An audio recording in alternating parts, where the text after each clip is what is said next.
All right, what's happening? What's good? What's good? What's good? What's good? Let's chop it up out this boxing. Hope everybody's doing well.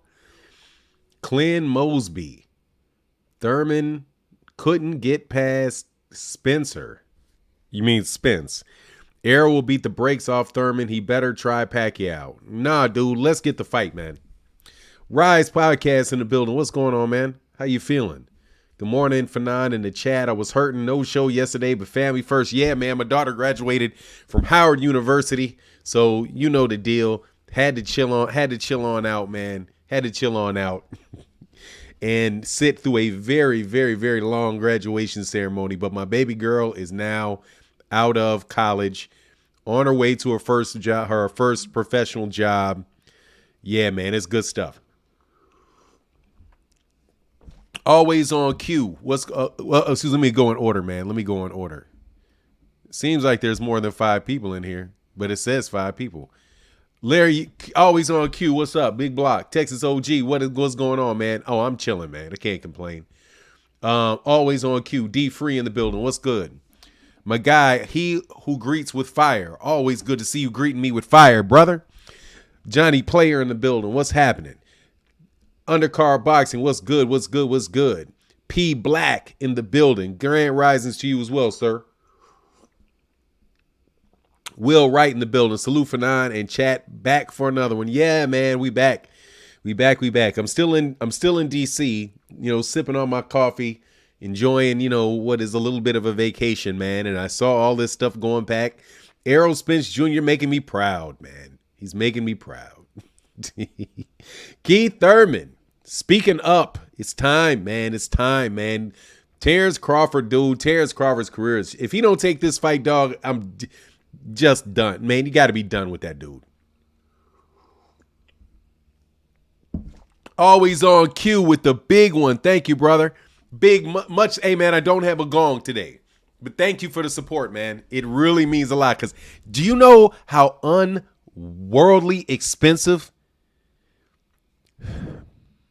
Do you have any idea how expensive Washington, D.C. is?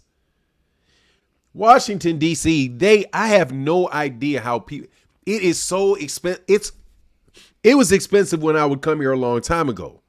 But how expensive it is now is just on another planet how expensive it is. Me, my wife, and my sister sat down, had a meal,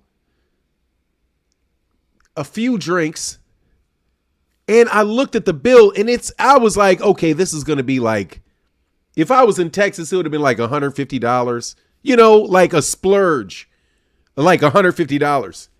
This shit was $325. I looked at my bill like, what? Like, I kind of knew because the appetizer, which was a stupid piece of fish, was $40. Have to stay in Maryland and drive over. Oh, my God, man. It's crazy. Thank you all. Always on cue. It's Lone Star Steph in the building. Steph Brown, what's going on, brother? Your boy Bud is a duck, man. Shout out to Lefty. Shout out to Lefty, man. Shout out to Lefty. Shout out to Lefty from Chicken Talk, man. Chicken Talk is the shit, dog. I ain't gonna lie. I got to start. He said, who was driving top shelf? I'm just telling you, man. It was bananas, man. So yesterday, do you know what I did yesterday? What I did yesterday, I went to my wife was like, maybe we should stop by the Whole Food store. So I just went by, I picked up some salmon. Salmon costs the same amount as salmon in Kansas City. I mean, not Kansas City, in Texas. It was $11 for a piece of salmon. Same piece of salmon would have cost me the same amount of money. Same amount of money where I came, same amount of money. Food was the same amount of money. So I was like, nah, dog. Nah. We got an Airbnb, so I'm cooking the rest of the time I'm here. Yeah, man. Spence said, yeah, I got a video coming up about that, man. He said he started to feel played. I wanted to move on from Bud. Yeah, he is being played. He is being played, man. He need to come on and move on, man. He need to go ahead and announce another fight. And if that dude, right when he's about to announce that fight, signs the agreement, then cool. Fanon out here in the DMV. Yeah, man, I'm out here in the DMV. I was thinking about taking a ride to Baltimore. tonight, but I don't know. I'm kind of said Ben told both of y'all that. I know you did. Hey, TJ the fan said Fanon, he should have been moved on. Yeah, man, he should gotta go now, dog. But now you gotta go. Now you got if he don't accept it the next week, you gotta go. You know what I mean? It's like it's costing you way too much money, man. And I don't want to be in your pockets, man. But God dog, that's millions of dollars you make there, friend. That's millions of dollars you make, man. You make a lot of money. 2-3 of them puppies, bling, bling, bling. And you know full well what he's gonna do. He's not missing fights. You missing fights. He ain't missed nothing. You missing stuff. Errol pissed me off being so friendly with Crawford. Hey, man, look, he just need to go ahead and give his fans. He needs to give his fans something to watch. Get somebody. I mean, I don't care. No tune-ups, schmoon-ups. You better go put somebody in there you can beat the break off of you, man. Hey, Raymond Murphy said $5 on that bill. Thank you, brother. Hey, man, thank you, brother. Thank you for $5 on that bill, man. God dog. But my daughter's out of college, man, so I got one more. I got a son. I got one more. And he's doing his thing. His grades are getting better, He's out staying at home by himself this weekend. Fanon, you got to try Lado's pizza. I can't eat pizza. I got to get rid of this weight. All I can really eat is, all I'm allowing myself to really eat is like green leafy vegetables and like fish. I got to get this weight off me, dog. I'm sick of being fat. So I can't be having pizza. That shit's not going to happen. Like I am dead set. Like I'm changing my diet. I've been working out, but I've always been kind of consistent in working out. I got to change my diet, man. I got to get this shit off me, man. I don't like how I look in pictures. I don't like it. 200-pound fight night. 200-pound fight night. What's that though? Ruben Lungford said, "Great job, Fanon." Yeah, man. I'm eating fish and I'm eating like kale and broccoli and spinach and Brussels sprouts. If I do anything, my wife makes some deal, I'll eat something. My wife makes something with like some not squash, but like sweet potatoes in it or something. I'll do that. But nah, man, I'm from the O, and I'm embarrassed. You talking about Omaha, Nebraska? You from Omaha, Nebraska, Rod King? Yeah. Yeah. I mean, yeah. If you from Omaha, Nebraska, I can imagine you would be.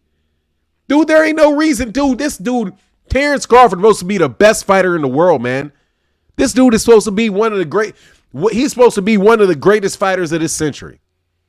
To not fight this dude? Come on, man. And you're going to get the most money you've ever made in your life, man.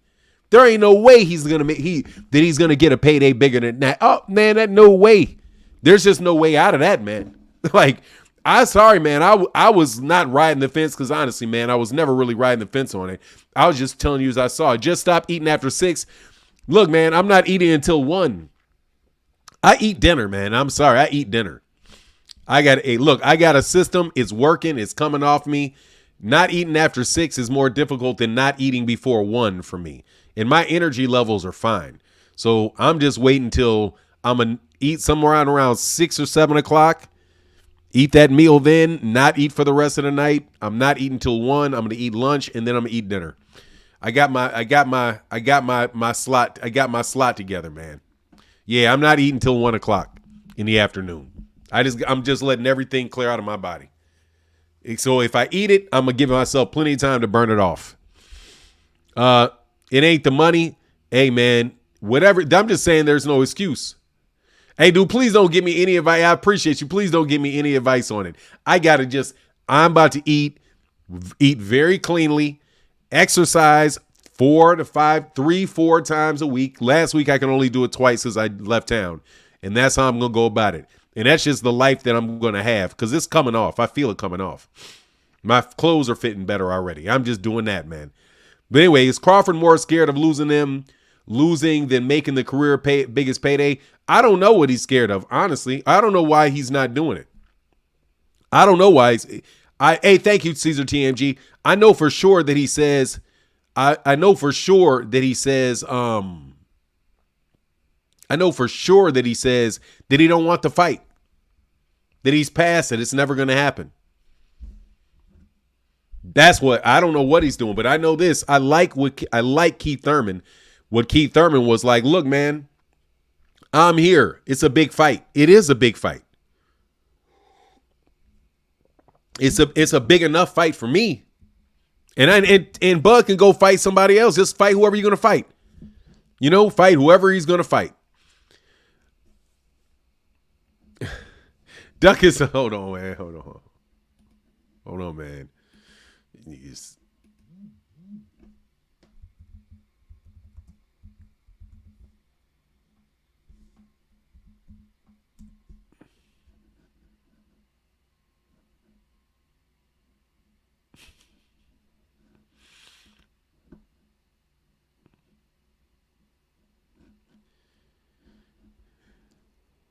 Bud is, what's that mean, Buzz the 304, man? You got to help me out with that. Undercard boxing in the bill. Hey, thank you, Ramon. Thank you, brother. Raymond. Called you Ramon. Thank you, Raymond. Appreciate you, man. Thank you for the support. Undercard boxing says, sending congratulations to you and your family. Peace and blessings. Hey, man, thank you, man. Thank you. I need the peace. I need the blessings. Thank you, sir. For now, yeah, I'm in D.C. right now, man. I'm in D.C. kicking it. Honestly, man, I fucking love doing this show. Eagles 304 equals a hoe.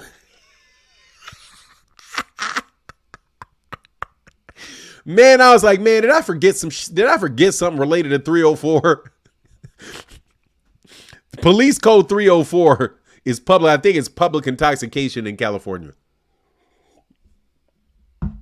Congratulations on her graduate. Hey, thank you to Orlando. Thank you. I appreciate it, man. Yeah, man. When she gets into law, she's going to work 2 years at General Motors, and then she's going to law school.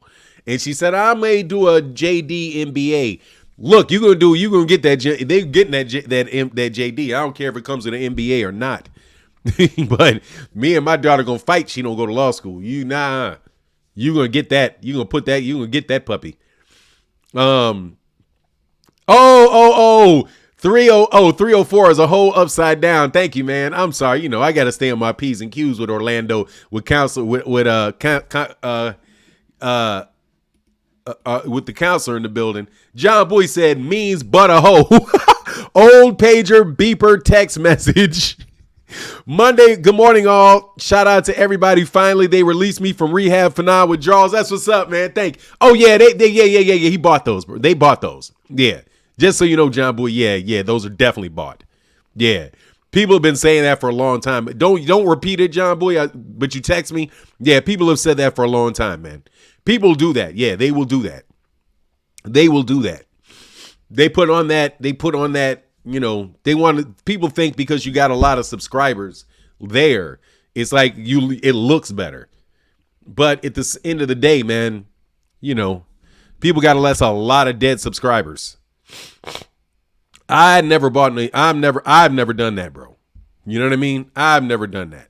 Steph Brown said, congrats on your daughter's achievement. Chat fam, hit the like button, tell a friend, and share with some kin. Yes, sir. Thank you, brother. I wish I could get that going. Go. Thank you, brother. And John Boy said, Lamar Jones, wrench if possible, please. Yes. Give me 1 second. Oh, snap. Hold on 1 second. Hold on. I know I did something. I forgot to do something. I'll forgive myself for it, but I'm about to get it right now.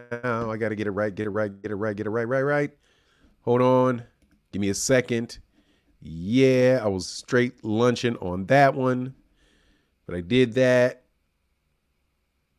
Yeah.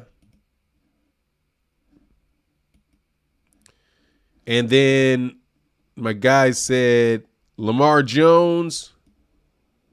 Let me check the channel. Give me a second. I got to go to Lamar Jones' channel. Lamar Jones made his channel back in 2020. So he is officially an OG of the game. So yeah, we're going to put that moderator down there. Welcome to the family, Lamar Jones. Welcome to the Wrench family, man. Thank you for supporting the channel, being here, hitting them like buttons, man. How about those Lakers for now? What about them? Did they beat? What about the Lakers? I didn't watch any basketball. You know I don't watch no basketball. Hold on, man. What are you trying to tell me about them about that. Hold on, man. Did they beat the Golden State Warriors and moved on? Yeah, okay. So they're into the Western Conference Finals. Good for them. I've been saying good. Good for them. Good for them. Gotcha. All right. Good for them. Good for the Lakers. Congratulations to my Chicago brother, Davis.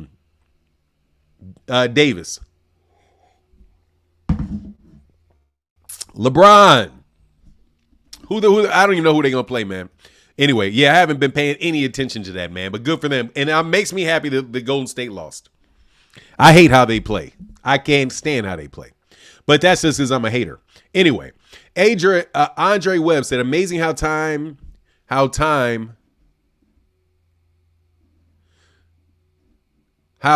works in seasons. Went from Crawford hate to Spence hate for not fighting enough. What are you talking about?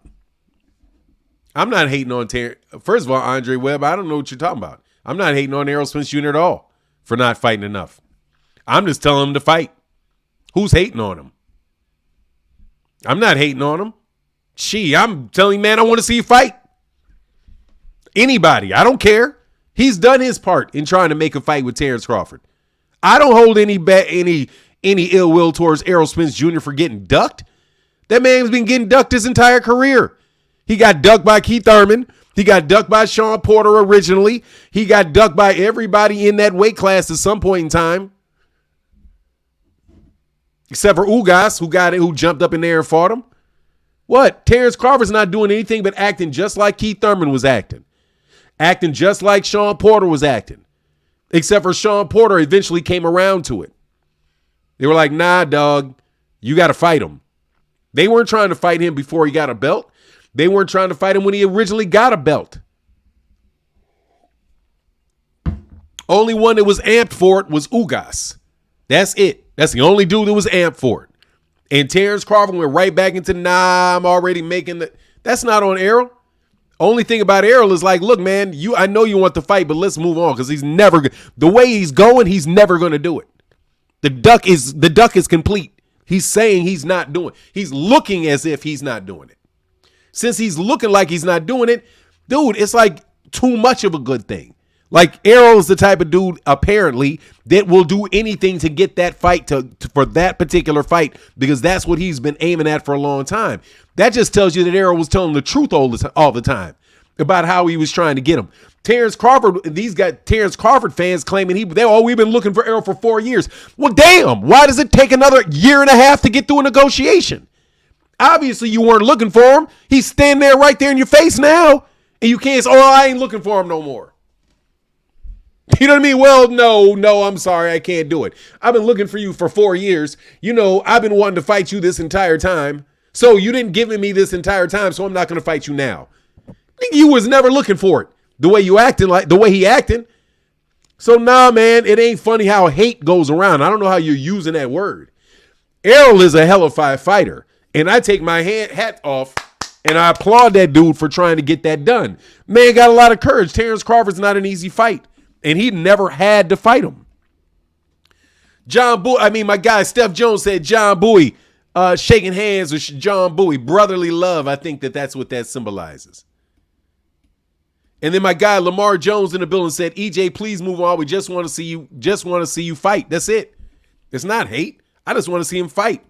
I want to sit down, chill out, watch this man beat the brakes off somebody, and then we can go back. Okay, Terrence, what you gonna do right after he gets done beating the brakes off somebody? I'm trying to throw my $75 in on a sparring match. You know what I'm saying? I'm looking to say, okay.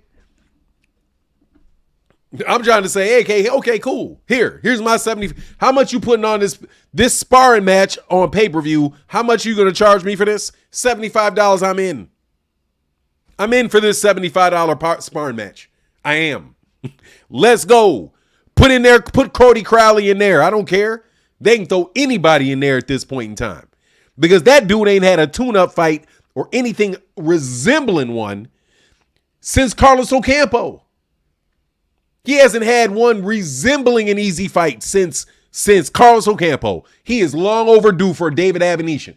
You can snatch out David Avenetian and throw him in there. Give David Avenetian $500,000 and stick him in there and give him a shot at 3 belts. Y'all didn't want to complain about Terrence Crawford doing it. So, hey, man, throw in there. I don't care if it's, again, I don't care if it's David Avenetian. Don't care if it's David Avenetian. As long as I get to see him fight, and sometime soon. Hopefully he can get something in July and get something in November. And then if Terrence wants to be like, oh, okay, well, I'm ready in December. Okay, great. Let's talk about it for December then. Let's talk about it for December. That's me. T. Orlando said, money aside, how does Duck look in the mirror? Hey, man, I don't know how he be looking. Look, man, hey, you'll be amazed what the mind can do. You'll be amazed at what the mind can do. I know this ain't none of them Terrence Crawford, dude. He's lost it. He don't take this fight, dog. That man's fan base is shot. And Errol can win that. I'm telling you, Errol just need to go fight somebody. That's it. Just fight anybody. You ain't even got, if you don't want to fight Keith Thurman, be like, whatever, I'm not fighting Keith Thurman. Terrence, you fight Keith Thurman. Terrence, you fight Keith Thurman. Give Keith Thurman a shot at the WBO belt. So they go in there and beat Keith Thurman while Errol goes beats up David Avenetian's cousin, Tim Avenetian. You know what I mean? I never even heard of him making up fighters. He can fight Glass Joe for all I care. John Bowie said, hey, Stone Alone, Mike Kirkland, Lone Star, Steph in the building. Spence finally spoken up and realized Bud is playing him. G's took long enough. Hey, man, dude, I think I'm getting played, man. Yeah. Think so? I think so too, partner. I think so too. Oh, Andre website. I meant the trolls. I apologize, brother. No offense. No, not for if you meant me, Andre. No, don't worry about it, Andre Webb. You got to understand, man. If you didn't intend it to me, don't take it like that. I'm talking about all these other clowns. You better believe that these dudes, that I ain't hating on nothing. Errol Spence Jr. did everything that man could possibly do from my point of view, from what I see. He's done everything he could do to get that fight. That man is definitely the welterweight champion of the world. To me, he's undisputed champion. To me, that's an uncrowned, undisputed champion because that dude won't fight. And there's got to be some allowances for somebody that won't fight. He won't fight. He won't do it. That's on him. If you did everything you can do to make that fight and that man didn't do it, that man chickened out, that man is not the champion. Because that man turned down a challenge from the only other guy on some nonsense and took a long time to do it. He's not a champion. I mean, you're not, nah, dog. You over there, nah. You shame the WBO as if, and that's not hard to do, by the way. He just shamed the WBO in my book. You ain't willing to do it. I don't want to hear it, man. Like, yeah, man, well, you're not the best, Errol. Damn, he won't come. He won't show up. Every time I'm saying he won't show up. He won't show up. What am I supposed to do? Well, nah, bro. I'm the undisputed. Errol Spence Jr. can definitely, if this dude does not fight him, he is the undisputed welterweight champion of the world. The only thing that is going to prevent them is those PBC hating media channels who are more than likely happy that the fight's not making and could really be one of the major reasons that it's not. Snap, it's Senior. Please go subscribe to the Rise podcast. Always subscribe to the Rise. And John Boy in the back of the building said, Dre, muscle up. Love T. Orlando Pearson in the building. And John Boy back in that super chat said, H-Town already. Yes, sir. Yes, sir. And Mike Kirkland in the building said, for John Boy in the chat at Jim, just realized you're live. Yeah, man, my bad. I had to miss yesterday. I've had a little bit of a sloppy month because I've been out of town. I've had different type of family events that I've needed to take care of over the last month. But I think this is the last one. Even though during the summer my son's got basketball, but he can drive now. So, well, I know, yeah, so he can drive. He can get himself to a lot of these games now. Steph Brown said, Mike Kirkland to the family. Yes, sir. Much love in that super chat, man. Thank y'all for the support, man. It's big. And 713 in the building says, salute for 9, John Boy, Undercard Boxing Rise podcast already.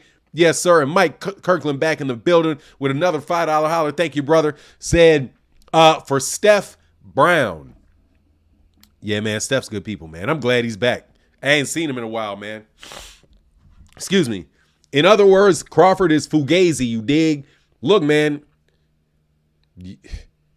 if Errol walks away right now, that dude should be considered the undisputed champion of the world in the welterweight division. Because there's no way you're going to sit there and blame that man, Errol, over there, the only guy that didn't take a fight. He has not fought since last April.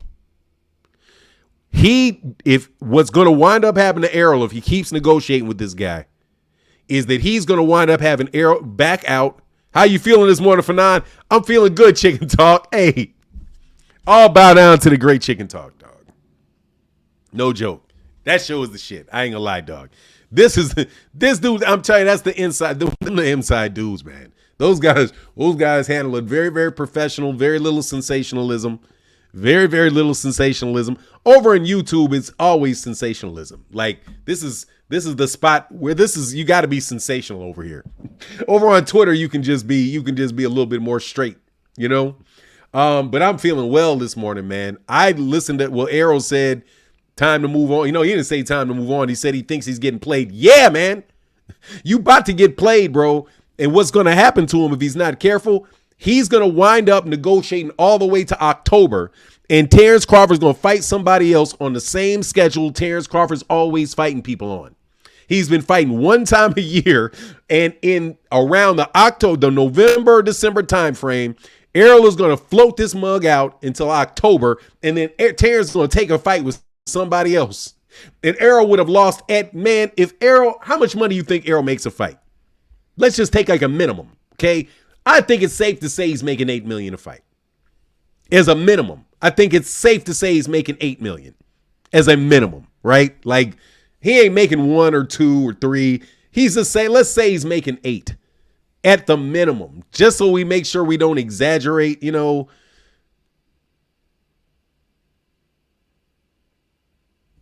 Joe Schmo said a valid media channel said Bud is in camp. This obviously means he ain't in camp for Errol. He's always training. Just say 10. That's fine. If you say 10, okay, just 10 million. And you say, okay, that's a reasonable amount to say is 10 million. If it is $10 million, he's already lost 10. So now you're looking at losing 20. Now you're you're losing 20 million. 20 million waiting on this guy. Honestly, you could fight 2 times a year. So really, really, end of last year, that's 10. This is 10. And if you wait till July before he pulls out, you're going to miss that too. He'll cost you $30 million. He fought in April. He did not get another fight last year. So that's 10. If he hasn't fought, it's now May, right? So if say he didn't fight hey man, much love in that super chat, bro. Thank you, brother. Said Buzz Dumb is going to come out after Spence takes a fight and going to claim now y'all better call Spence a duck. Bud, your JJ hurts. We understand. When them balls drop, going to drop, weak ass energy. Amen. He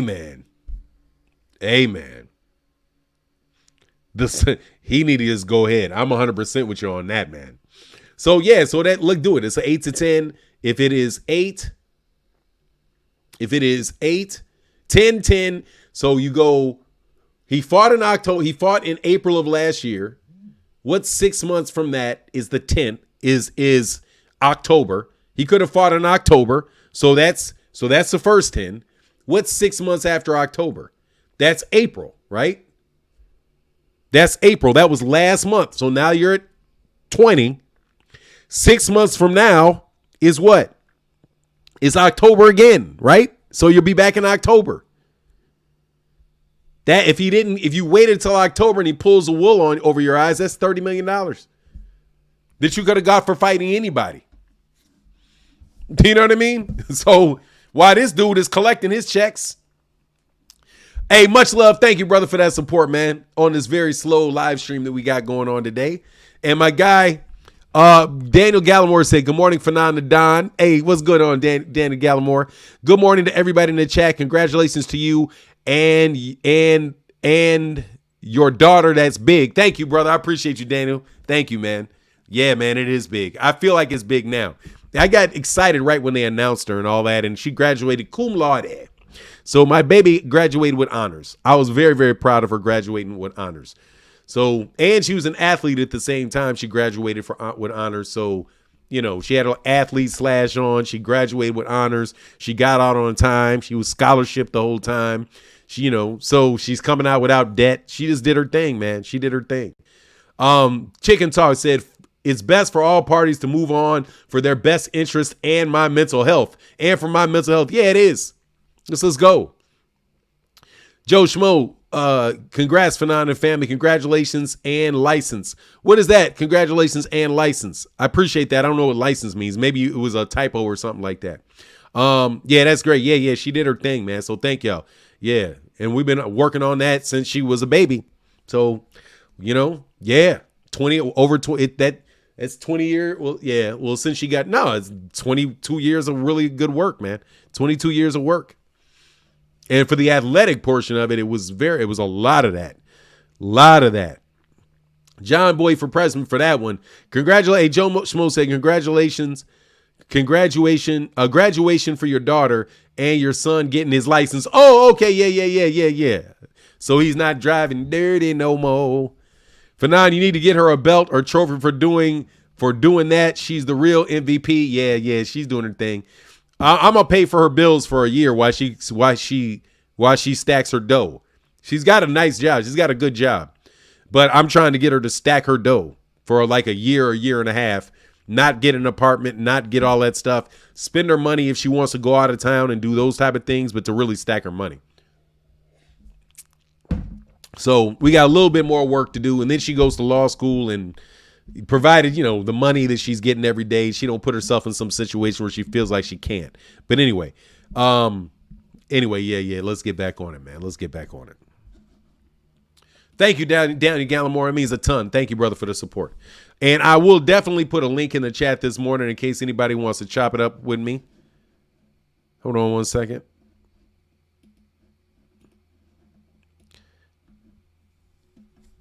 He said, dang, can you adopt me? I need to stack my dough. Hey, man, that's what it is. If you go right to a job, man, you can be in debt quick.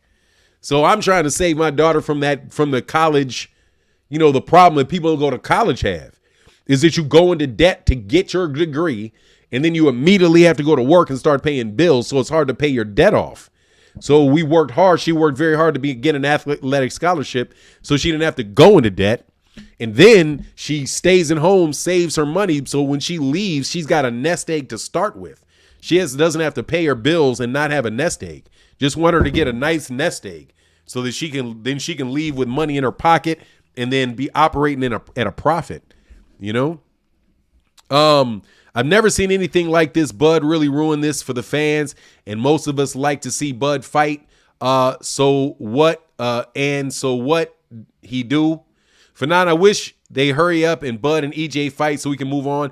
I don't think that fight's going to happen, man. I could be wrong, but I don't think that fight's going to happen. And I think that I literally am going to pay Fahim Sator his $50. Like, just to be honest with you. Because I really don't think that is going to happen. I want to see the Keith Thurman fight, man. I joke not, man. Because what happened with Gervonta and Ryan, man, that honestly, man, that's something that Errol and Terrence deserved. Now, obviously, you deserve what you get. You know what I mean? Obviously, you deserve what you get. But like, how much more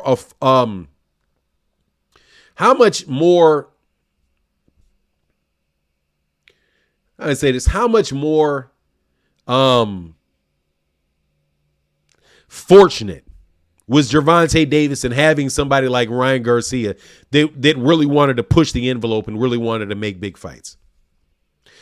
He's so fortunate because you had Deontay Wilder, like the situation Deontay Wilder was in with with Anthony Joshua. Like, it's just unfortunate. But Deontay Wilder was able to move on, and he dealt with somebody that I think is just, not the best dude in the world either. But at least Deontay got to put himself in a situation where he could get the big paydays with the three Tyson Fury fights, and is now in position again, still in a position to get a big payday with an Anthony Joshua fight if they actually follow through with that. But he was not given the opportunity to do that by Eddie Hearn, by Anthony Joshua. And it's just unfortunate, man, that when people do that, you know what I mean? So you see that Gervonta got it. So my hat goes off to Ryan Garcia for being the one to be like, okay, yeah, it looks like we can both make a ton of money. We can go for the gusto, when he went for the gusto. Got to give Ryan Garcia more credit than I give Terrence Crawford, man. Like, obviously, he's not as I don't believe he's anywhere near as good a fighter as Terrence Crawford is. But as far as a competitor and somebody that is like, okay, we got an opportunity to do something, man, it's just Ryan Garcia is just much more honorable in that particular scenario, man. Just more honorable. Birmingham Davis in the building says, Spence came out and said Bud isn't the one holding up the fight and that he wants to fight. How do you justify 1,000? Because he ducked. And because you're lying. First of all, you never said, Errol has never said that. That's just you lying. How do you justify telling a bold-faced lie? But we know what we got to do. We got to go ahead and make sure we go check your channel, because we got little kiddies out here who want to make up who just want to come out here. RuPaul, how you doing, sister? How you doing, sister?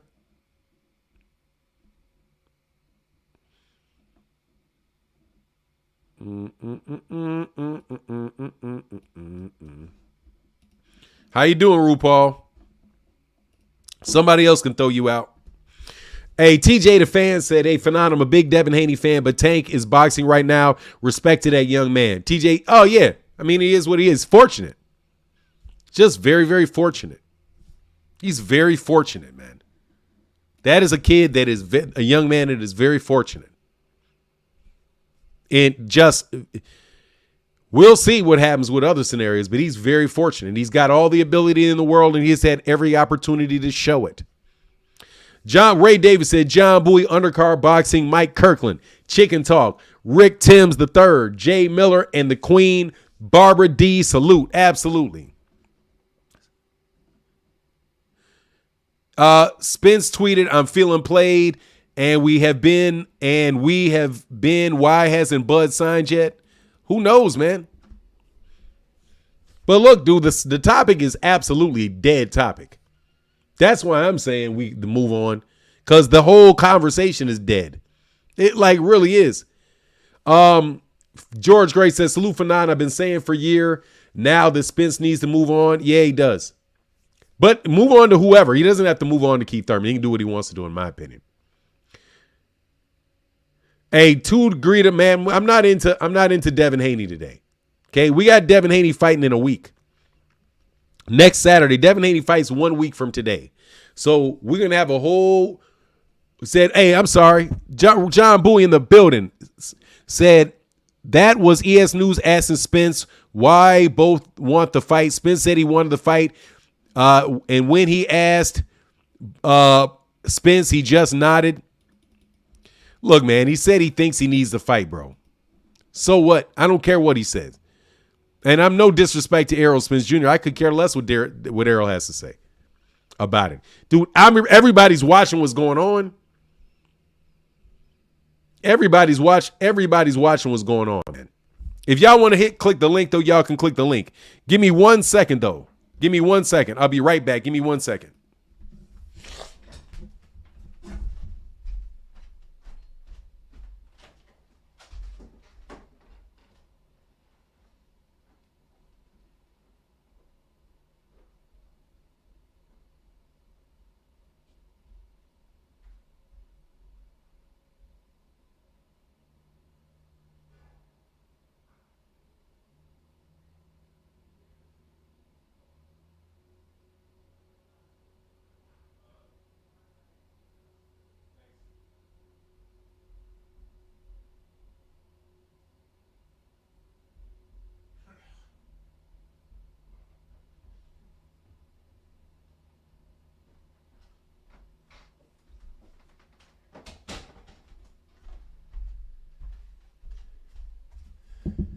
All right. All right, back. All right, click that link if you want to chop it up with me, though. John Bowie back in the building. Said Ray Davis, Adrian Molina in the building. Yes, sir. Lamar Jones said, excuse me. Lamar Jones says, Spence not the type to humiliate Bud when EJ really wants the fight, knowing Bud is emotional and somewhat sensitive. So, yes, he's going to publicly say Bud wants to fight. I mean, honestly, that's probably what Bud told him, too. It's probably what he told him, too. Dude, he can't say he doesn't want the fight. He can't say it. It will never leave his mouth that he doesn't want the fight. I can't gong. Hey, my bad. Hey, brother, I can't gong today. I'm out of town. Hold on one second. I'm out of town, man. I can't ring the gong. So I owe gongs for tomorrow. Or actually for Monday, because I'll be here today and tomorrow. Hold on one second though, man.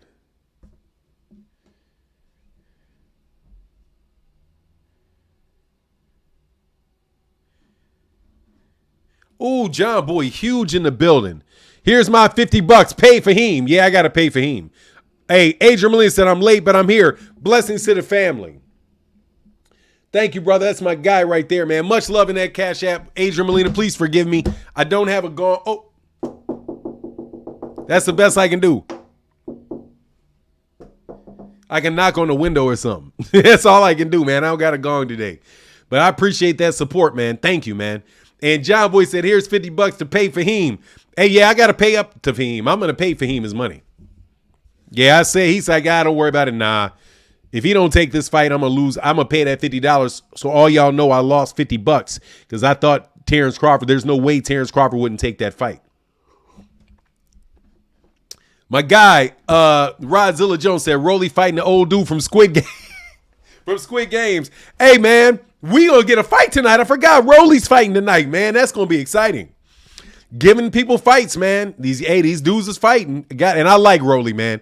Rolly's gonna be kind of like Antonio Margarito, bro. Not Antonio Margarito. What's the guy's name back in the day? He didn't speak Spanish. He spoke only Spanish. But he was wild dude, man. Mayorga. That's what I'm thinking of. Mayorga. That 50 bones, yeah, man. Hey, dude. I'm gonna pay Fahim. Definitely gonna pay Fahim. There, Fahim. Hey, Fahim, I'm gonna pay you $50, bro. It's the second that, hey, watch this, Fahim. I am sending you, I'm cash apping you $50 the second. And I need for you to request it from me. I am going to cash app you $50 the second Errol Spence Jr. fights somebody else. Because I gotta pay my debt, man. I can't give it. Nah, dog, I'm giving it to you. Okay. Nah, yeah, Mayorga. Nah, I'm giving it to you, man. Because I want people to know I lost money. I want the pleasure of being able to say, nah, I lost money on that. You can call me a hater all you want. I bet you took that fight. You would take that fight. You didn't take that fight. And you cost me $50. There's something you ever seen like a scar, like a war scar? I'd rather have my war scar. Because I legitimately put up money. I thought that was easy money. I can't skate on it, man. I can't skate. I refuse to skate. I'm not a skating type. That's why I don't bet. If I bet, I pay up. I'm going to pay. He said, I know you're not over the pulling a quace and not pay. Oh, he said, I know you're not over there pulling a quace and not paying up. Nope, I'm not, bro. He said, totally understandable. Yeah, dog. Because I'm going to tell you, man, when I pay that $50, y'all better, Terrence Crawford ever says something about me, I can say something. Like, dude, I literally bet money you would take that fight. And I lost money on the fact that you would take it. You're the number one pound for pound fighter in the world. You, Mr. Nobody's last thing with going 12 rounds with you in the welterweight division. How in the world you wind up not taking a fight from a guy that you said a drunk ain't shit? You said a drunk ain't shit. That's what your trainer said. A drunk ain't shit. Look how fat he's getting. We're going to run through him. There's no way this is not going to. And you don't fight him? To fight David Abination and somebody else? Come on, man. Hey, T. Orlando said you can send the money now. Bud is now I got to give Bud the benefit of the doubt. I'm going to wait. I'm going to wait to pay this money until Errol fights someone else. Errol fights someone else, I got to pay up. Because that means Bud would have fought somebody else. Errol would have had. Only reason Errol fighting somebody else is if Terrence Crawford turns that fight down. That, like, in a way that it's like, nah, man, I can't keep doing this. Hey, and my guy Derek Choice, what's going on, man? He said, could it be the money is not there and they're trying to get the Saudis to flip a bill similar to Bill Baturp? Man, that ain't got. Money's not there for what? They just did a $1.2 million pay-per-view for Ryan Garcia and Gervonta Davis. They did a $22 million gate. There's no way the money's not there for that fight. Because the money's in fans' pockets. Unless you're saying, is there money there for Showtime to pay all the money to him up front? I need $22 million out of your pocket. But dude, we'll sell it. Why am I going to pay up front? Why would I pay you up front and take all the risk when we are very confident that the money will come in and you can get the money from selling the fight? I just want you to pay it. No, I mean, whatever logic they got, man. No, man, ain't no way. More importantly, I don't care. More importantly, I don't care. And I mean that wholeheartedly. I don't care. Hey, Spence himself steady saying that Bud is not ducking, but some of y'all rather continuously say Bud is. Dude, Timothy Stoudemire, what are you supposed to think? If he does not, first of all, Spence never said he wasn't ducking. Spence never said he wasn't ducking. He said he thinks he's going to make the fight. And matter of fact, he said if this fight doesn't happen, it's not going to be me. He's trying to get a fight. Why would he be insulted? I don't care what Errol says. If Errol said, hey man, I think the moon, a cow just jumped over the moon. I don't care that he said it. I don't believe a cow jumped over the moon. I don't know what Errol thinks. Errol really, truly thinks because he's in the public eye and he's trying to negotiate with the guy. Come on, man. Y'all trying to look. Let me put it this way. Y'all are trying to look for reasons for that man not to be a duck. Let's flip it on his head. And how about y'all admit that you guys are looking for a way for Bud Crawford not to be a duck? You are trying to look for scenarios and scenarios and situations where you could interpret it to Bud not being a duck. So you look and say, well, Errol never called him a duck, so I don't know why you are. I never heard Lennox Lewis call, what's his name? Riddick Bowe a duck. Maybe they don't use the word duck. I don't care. If he don't take this fight, that's exactly what it is.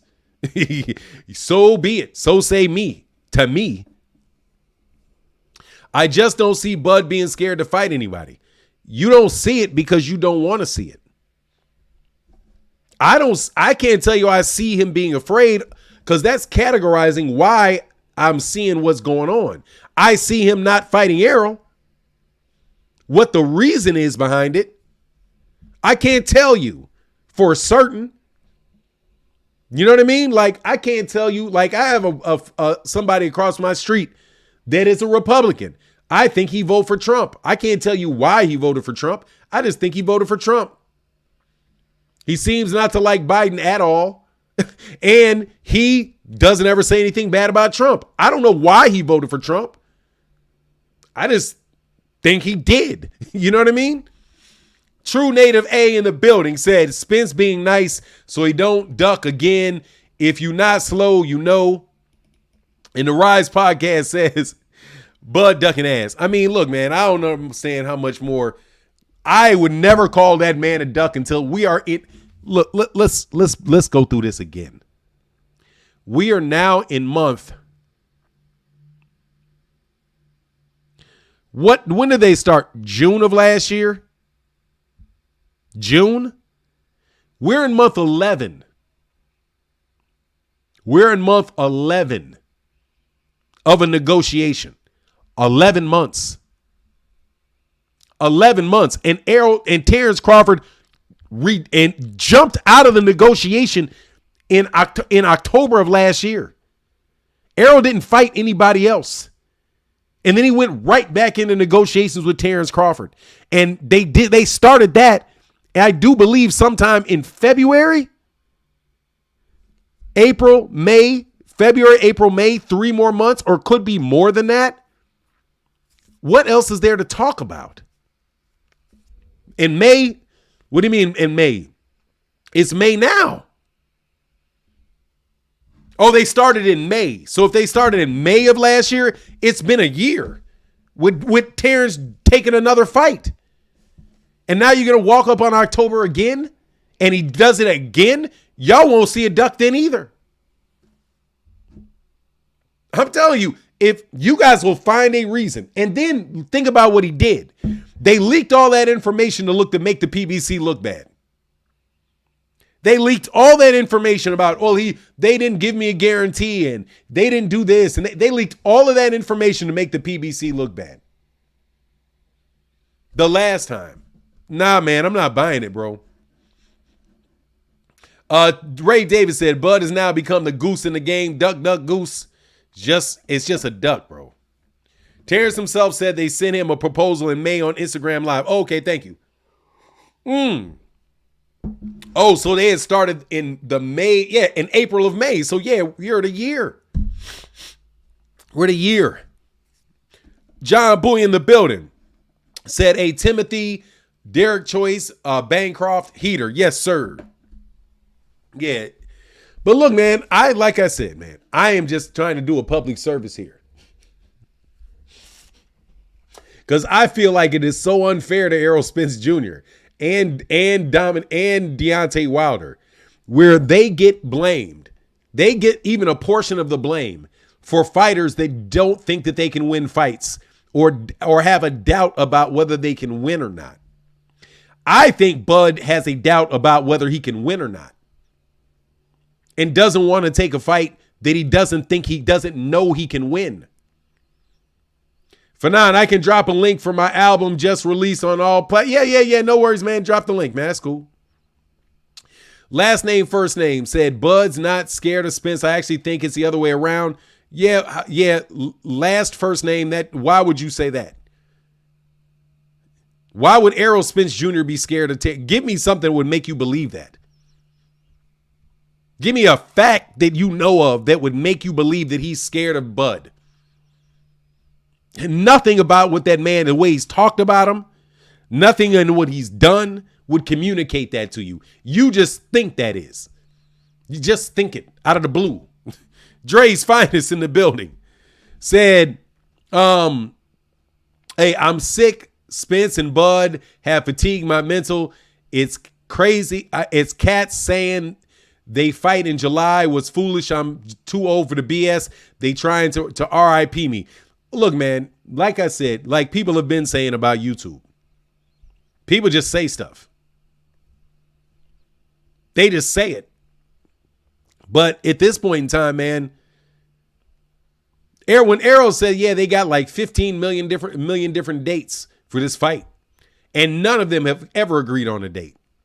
So if somebody gave you a date and said that this is the date, and guess who never did that? Me. Never said it.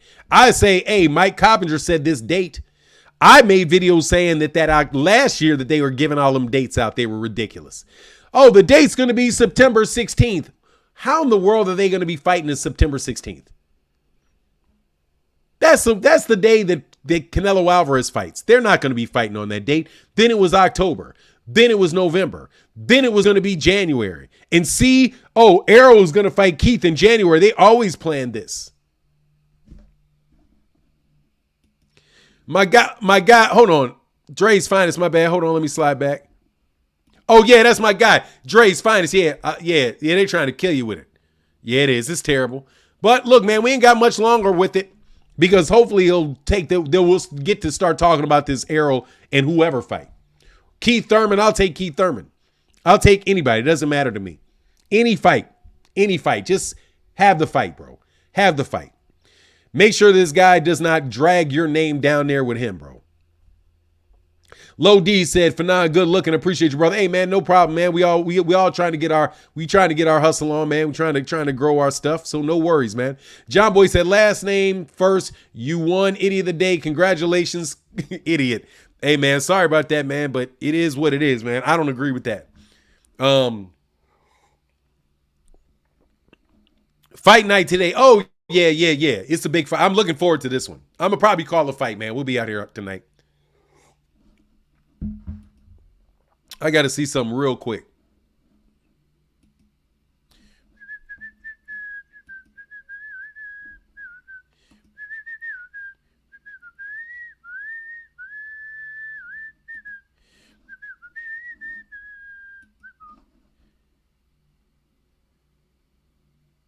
What is that? Oh, yeah, that's that other dude.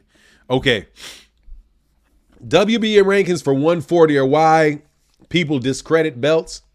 People have been discrediting belts for a long time. There's 4 of them. So the very nature of all those belts should be discredited because there's 4 of them. That's this situation tells you what the problems are with the belts. This is the problem with the belts. That dude over there can claim himself being a champion and never fight this guy. And he says he's the champion. And all the other promoters are going to be perfectly happy with it. Perfectly happy with it. Because they're like, okay, well, we can make championship fights with that belt. But it's going to backfire against Terrence Crawford, though. Just so you know, it's gonna backfire. It's gonna backfire. Number one, if he goes undisputed, it means nothing. Excuse me. If he goes undefeated in his career, it means nothing. That he went undefeated. So if in the back of his mind, he's thinking, I'm going to go undefeated in my career, nobody would beat him. It's not going to matter because he did not take the fight that he could have lost. You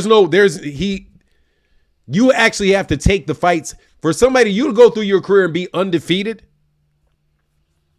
And the biggest fight that everybody thought you had, you said you don't need it and you didn't take it. Your undefeated record is worthless in the regards to being undefeated. Because that just means, oh, who else didn't you fight? Who else didn't you fight? You're undefeated, a whoop-de-doo. My son is undefeated in tennis. Never lost a tennis match because he stopped playing when he was 9. If he would have continued to play and didn't switch to basketball, eventually he would have lost. You know what I mean? Because that's just tennis. Everybody loses in tennis. Everybody loses. But if you don't, it's like Canelo Alvarez. You can say what you want about Canelo Alvarez being the face of boxing, man. That dude never fought Charlo. He never fought Andrade. If he never fights Benavidez and he never fights David Morrell, so what that you're the undisputed champion at 168? So what? You didn't fight the best guys in the weight class when you were there. So what? And that's why you see there's a lot of people that are like, really, so what on Canelo Alvarez's career? It's the people that are immediately surrounding him, telling him all that stuff. Canelo Alvarez is not thought of in the same breath as Floyd Mayweather Jr. When you're talking about, man, who are the great fighters you've seen in your career, in your life as a fight fan, people don't bring up Canelo. They don't bring up Canelo. They'll bring up Julio Cesar Chavez before that. Even though he got some nice little robberies, but he fought him. My opinion, he's not even at Canelo. Canelo Alvarez is not at Oscar De La Hoya level. Oscar De La Hoya at least took the fights. He at least took the fights. So you know where he stood. They're not selling you a bill of goods like they're trying to sell you with Canelo. Because Canelo didn't fight these guys. And there's a lot of guys he didn't fight. Not just one, a lot of them. Terrence Crawford's if he thinks ending his career undefeated without fighting Errol means anything, it doesn't. I mean, it doesn't mean what it means with like Floyd, because Floyd had the fight with Manny Pacquiao. Chillville, Oscar De La Hoya didn't duck anybody? No, Oscar De La Hoya didn't. Oscar De La Hoya is a legitimate, that dude is a legitimately tough dude. He's a legitimately tough dude that fought a ton of competition, man. Fought much better. Like, dude, I'm not putting Terrence Crawford up there with Oscar De La Hoya right now. Because he didn't fight the guys. He didn't fight them. You know what I mean? I don't know if he's got a Fernando Vargas on him. Rodzilla said, Bud beat the ish or get off the pot. He needs to ish or get off the pot.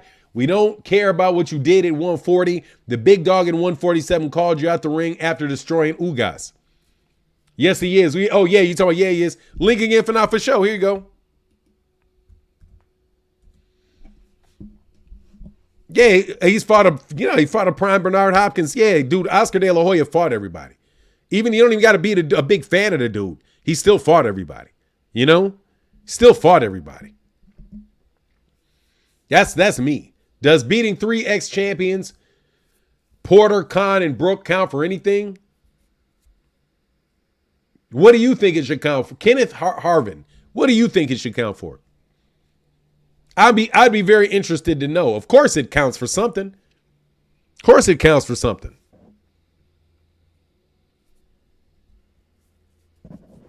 Three ex-champions. Beating Porter, who had already lost multiple times. Khan, who'd been knocked out multiple times. And Porter and Brooke that had been knocked out by Errol Spence and Gennady Golovkin. Yeah, it means something. But it's not the same thing as beating Errol Spence. Certainly not. What's going on, man? Bass Reeves in the building. What's good, brother? Good, sir. Can you hear me? Hey, hold on. I can't hear you. Hopefully this is not my problem.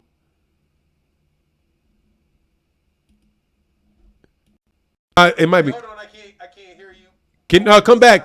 That was my fault. That was on me, man.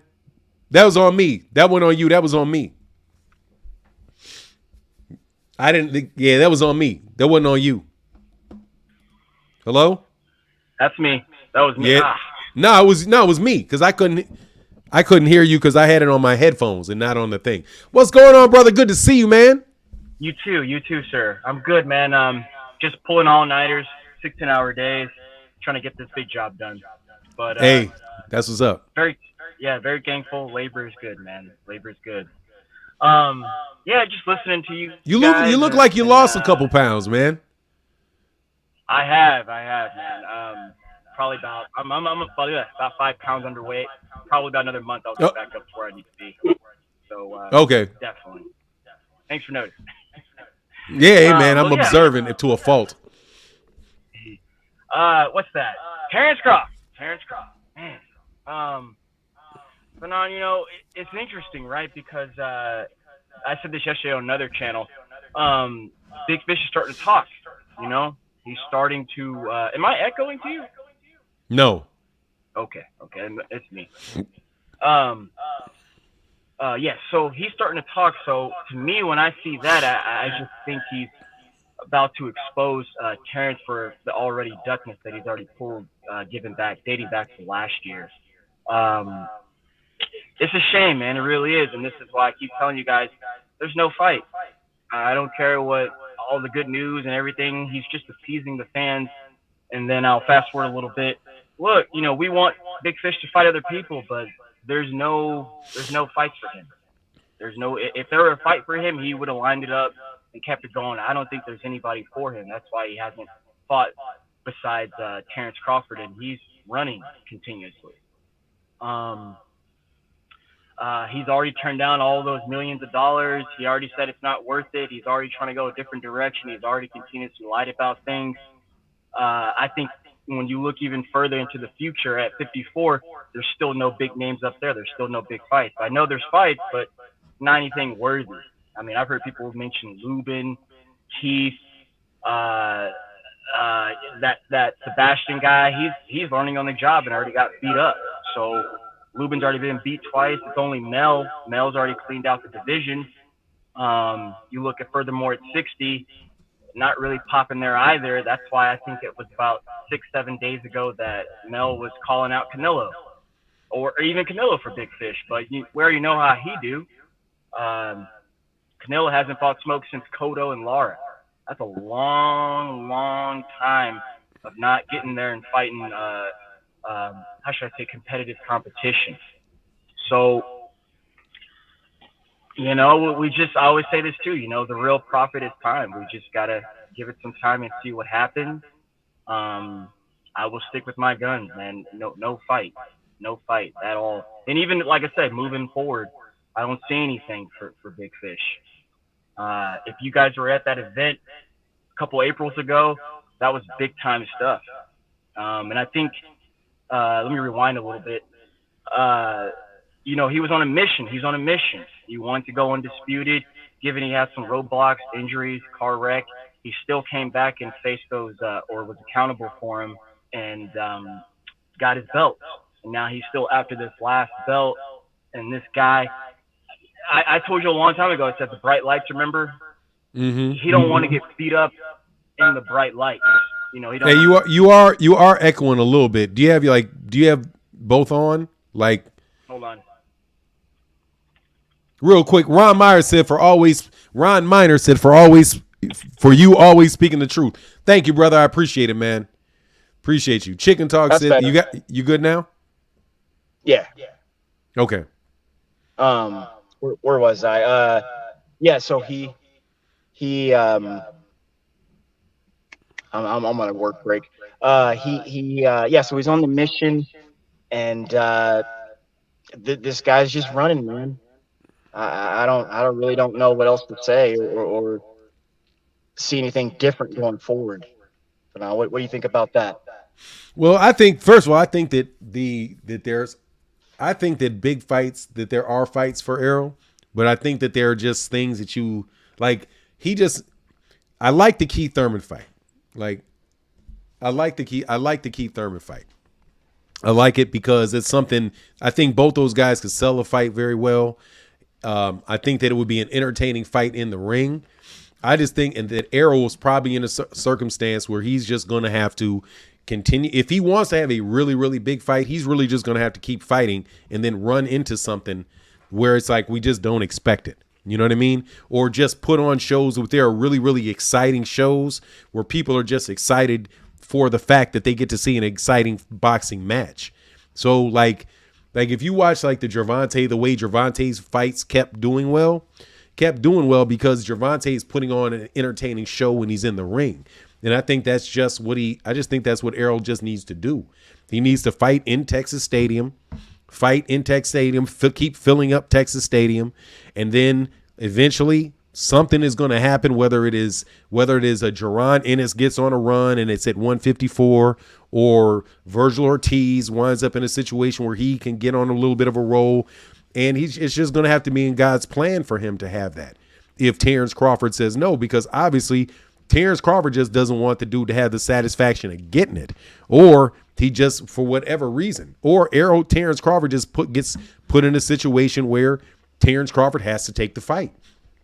But I just think that I just think that it's a scenario where Errol, it's probably been good for Errol because Errol has been inactive, that he hasn't taken a lot of punishment, right? Where after he came off that car accident, then he had a torn retina, then he had another car accident. So, it maybe had worked towards, his betterment that he didn't fight as often. But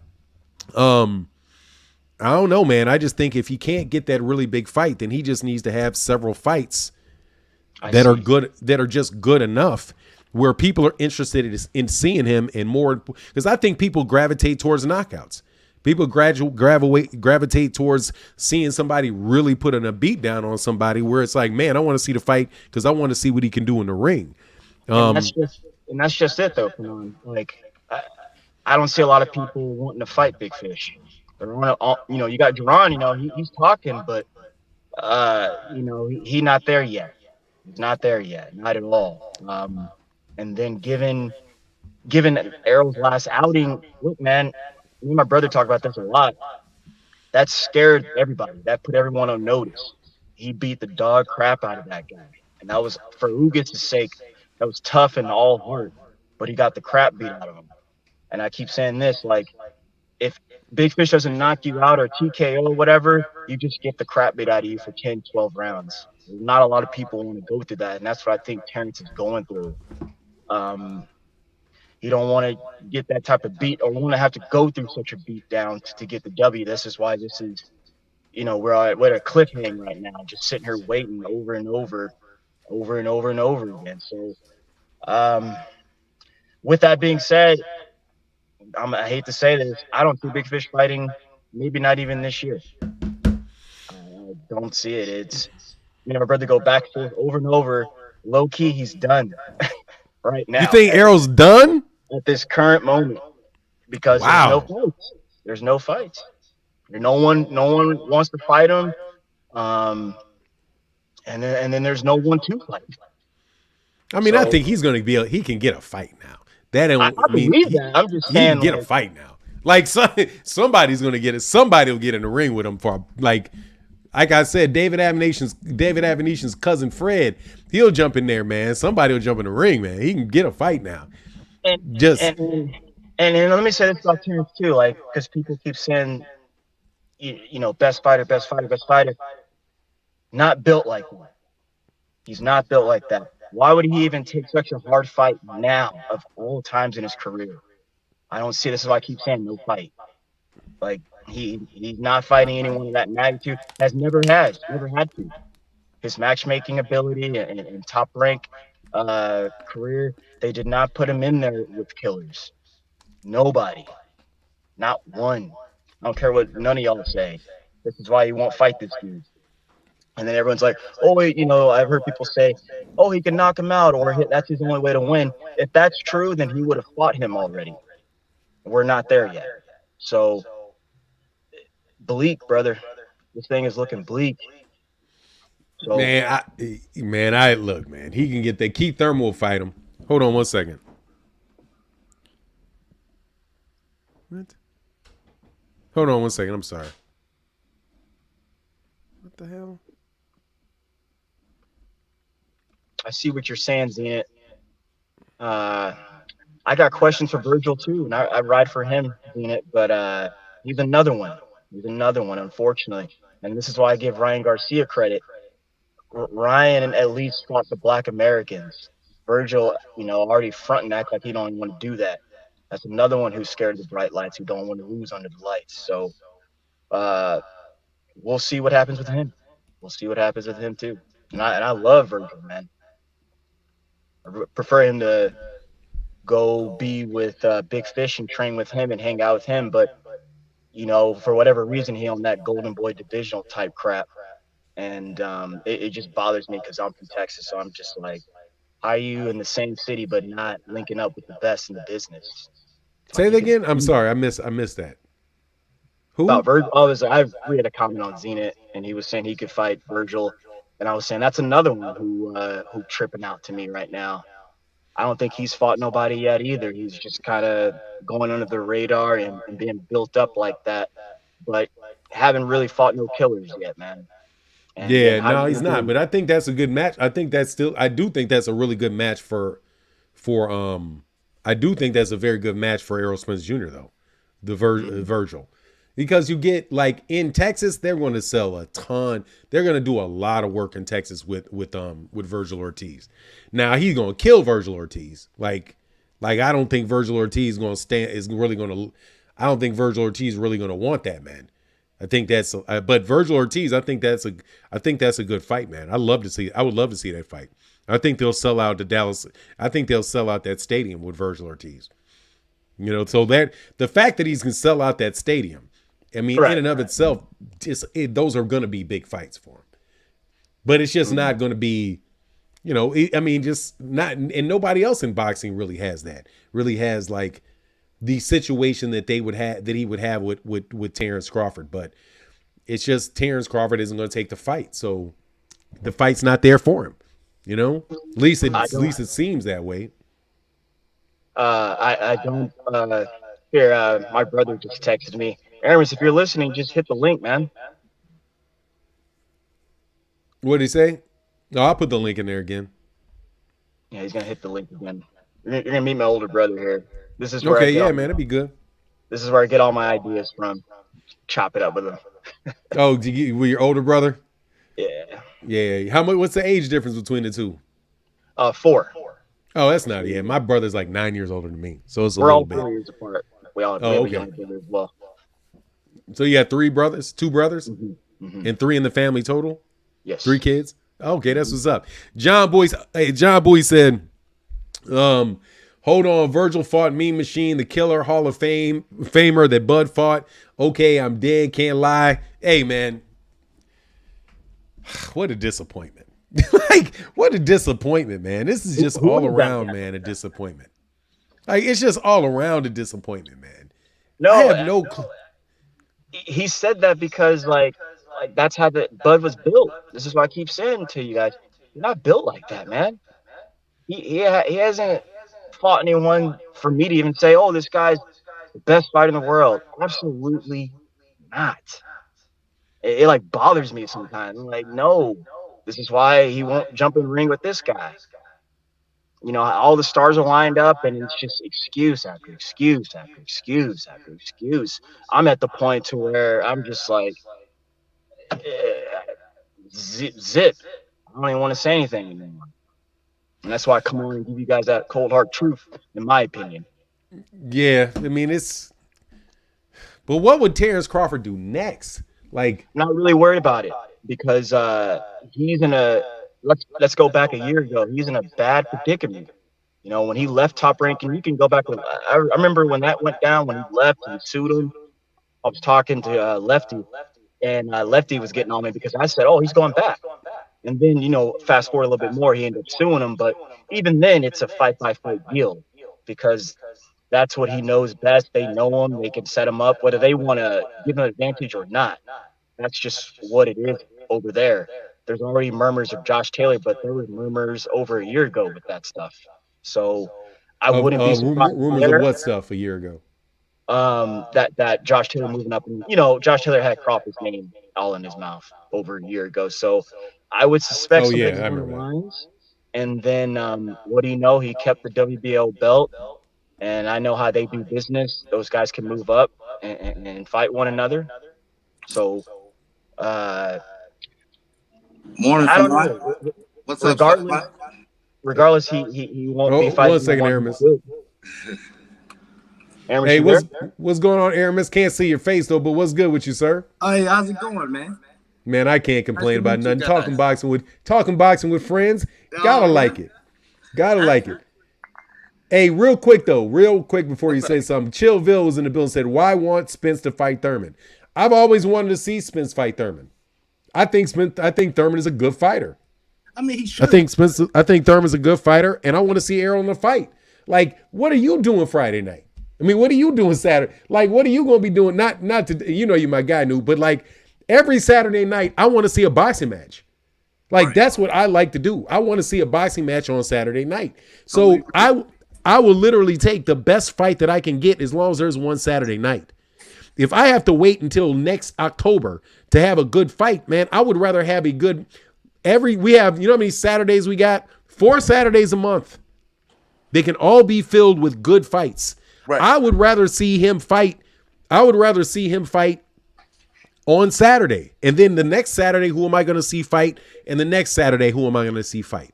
And then it turns around at one of these Saturdays, I get a fight that is excellent, really looking forward to, I'm okay with.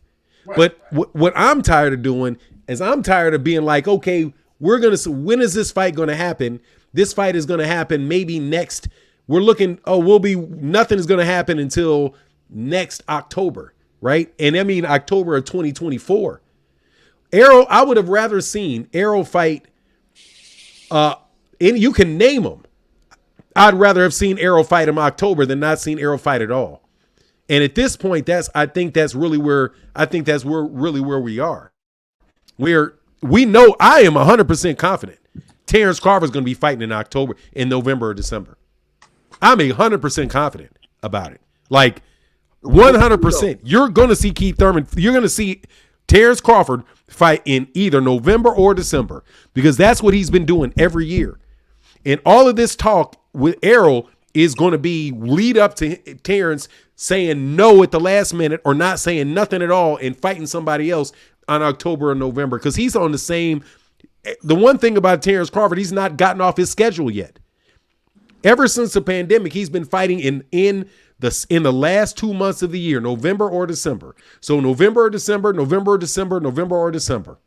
So this year we're going to see him fight in November or December. The question is whether or not Errol is going to allow himself to be the negotiation ploy for Terrence Crawford in the next fight that somebody offers Terrence Crawford, so that they can sell that fight on the back of the potential of an Errol Terrence fight. And that's what happened last year. So I'm just like, look, I'll take Errol against anybody. Because we know the question is who is Terrence going to be fighting in October or November or December. And real quick, John Boy said, hold on, Virgil. Oh, I got that one. And John Boy back in the building said, Lone Star is a guy during the first negotiations crashed my hopes and dreams of seeing a fight. And Lone Star was 100% correct. Yeah, man, him and Faheem Sator. So what's going on, my guy, Aramis Brown, man? What's good with you, sir? Oh, nothing much, man. You know, it's Saturday. You know, every day I'm just relaxing. You know, I work all week, man. So Saturday I'm usually just sleeping and relaxing and everything like that. So like my little brother he just texted me out of nowhere. Like, hey man, get on the stream, get on the stream. I was like, oh, I'm still in the bed. You know, so I'm sipping on my coffee and just, you know, soaking it all in. Cool. So what you think is gonna happen, man? What's your point of view on the whole subject? Just like my little brother was saying, man. You know, I've been debating with him for a while now. Like, look, you know what? After Spence's fight with Ugas, and how he dominated him. Then not only dominated, I mean dominated him with fashion, like beat the dog crap out of him. I think that really it sent a signal. It sent a wrong signal to the boxing world that, hey man, this dude was a killer, and none of the fighters wants to fight him. And I don't think it's anyone out there for him to fight, you know, on a big level like that. Thurman, yes, but I don't think it's a big fight like Ugas and what's his name, Terrence Crawford. And I think at 154, there's no other fighters at 154 to fight him, only but Charlo. So I mean, like I say, like he's kind of stuck out in flies right now because he's really dependent on the Crawford fight. And to be frank, I think Crawford is just really afraid of Spence because he never talks crap about him. He never calls him out, and the only thing that people can actually like go back and look at is him and Spence's face back in what was that 2018? You're right. Top rank fight. That's it. And he's really not even talking mess. I mean he's around his boys. And Errol is by himself. And I'm like, look, you know what? I think the bully, the so-called bully is just, you know, getting bullied by a bully. And I think that's the key. And I don't see him fighting. But as far as that, you know, just to reiterate what my brother is saying is that, you know, he just, it's not going to happen. I don't think it's going to happen. And he probably just needs to just go to 154 and maybe try to fight Charlie. I don't see anything else. To be honest, Yeah. I really don't. And Terrence just running, man. He's really running. But I mean, it's good. It's good from you guys. Now is that you guys just keep coming back with the same information, like keep calling them out, keep the bus, because eventually, you know, Terrence is really in the feelings. I think he'll eventually, like, you know, step up to the plate, like sooner or later. If the media or if everyone else, like YouTube content creators, just keep, you know, bringing the issue up. Hey man, why you not fighting? What's going on, bro? Like, what are you afraid of? You know. Hey, fight him. And And then I just think that sooner or later, if he may end up just fighting him just off prop, and then that's what's going to get him killed in the ring anyway. Because you're probably get destroyed, you know.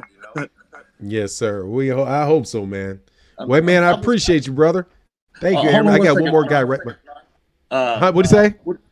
Hold on. No, you're good. Yeah. What'd you say? What did you think about that Fedora guy? Oh, Sebastian Fundora. I think he's kind of like he's an anomaly, and I think now that people know his chin is suspect. I think he got a suspect chin. Like most of those guys that are that big got suspect chins, and the question is going to be whether or not somebody can hit him on that chin. But when they hit him on that chin, he's going to go bye-bye. Yeah. I just don't. I think he's going to be difficult to beat because you got to get inside on him. But I wasn't really that big on Mendoza, but Mendoza landed that shot just like Lubin landed that shot, and he was about out on his feet against Lubin. But you're going to have to take a lot of punishment to get on the inside of Fundora. So. Yeah, I don't know, man, and so I think he's probably going to have to run it back with Mendoza, but I think that he's just kind of an anomaly to me. Like the question is whether or not you can. It's like it's not really a question of like his skill relative to other people's skills. It's a question of his uniqueness, and whether or not somebody can really deal with his height and with his length, and deal with something that's so unusual for them. And solve that problem in a short amount of time. But like a Rubik's Cube, once somebody figures out how to solve a Rubik's Cube, they're going to start solving that cube a lot faster and a lot faster and a lot faster. Correct. Because when they realize that the middle square stays consistent in the Rubik's Cube, and you're always working around that middle square. Yes. Yeah, they get it. They start getting it a lot faster. So. Yeah, that's kind of what's up. You got Chillville in the building. What's going on, Fi? I see you, Chillville. I see you under upper echelon, man. That's what's up. This is kind of what I think about it, man. And then actually one more thing. No worries. Devin Haney and Lomachenko. I mean, I'm not a Devin Haney fan, so I'm kind of calling Lomachenko to go ahead and surprise people with a decision. Because I don't like Devin Haney's punching style. I think his 3s and 4s is off. I think he uses his feet to maneuver around, and it kind of like tricks the crowd around and the judges because he misses his hooks. He misses his uppercuts. And so I'm like, okay, you're not that good, bro. Like, you're not that good. You're on that pet hook. What I always clown on him, like little soft punches never hurt anyone. So I think somebody like Lomachenko that's actually he can move around. He can dance around the ring way he used to. I think it'll give him some problems. And I think he may come out on top. And it could be a little biased because I don't like Devin Haney and I'm kind of rooting for Lomachenko, but still. That's an honest man right there. I appreciate that. I just don't think he has it like that. And it's like. And one more thing too, Fanon. No worries, man. Take your time, man. It's all good. I'm actually 6.5 years old. You're what? I'm actually 6.5 years older than my brother. Oh, we'll see. How you missed 2.5 years, man? Yeah, he said 4. He said 4. I'm like, no, I'm 6.5. What year did you graduate from high school? 2002. If you don't mind me asking. 2002. Okay, cool. Y'all both young. Y'all both young men. Okay. Yeah. Young dude. So what you put you just a little short of 40? Yeah. I just turned 39 this year, like in February. Oh, okay, man. Cool. Yeah, cool.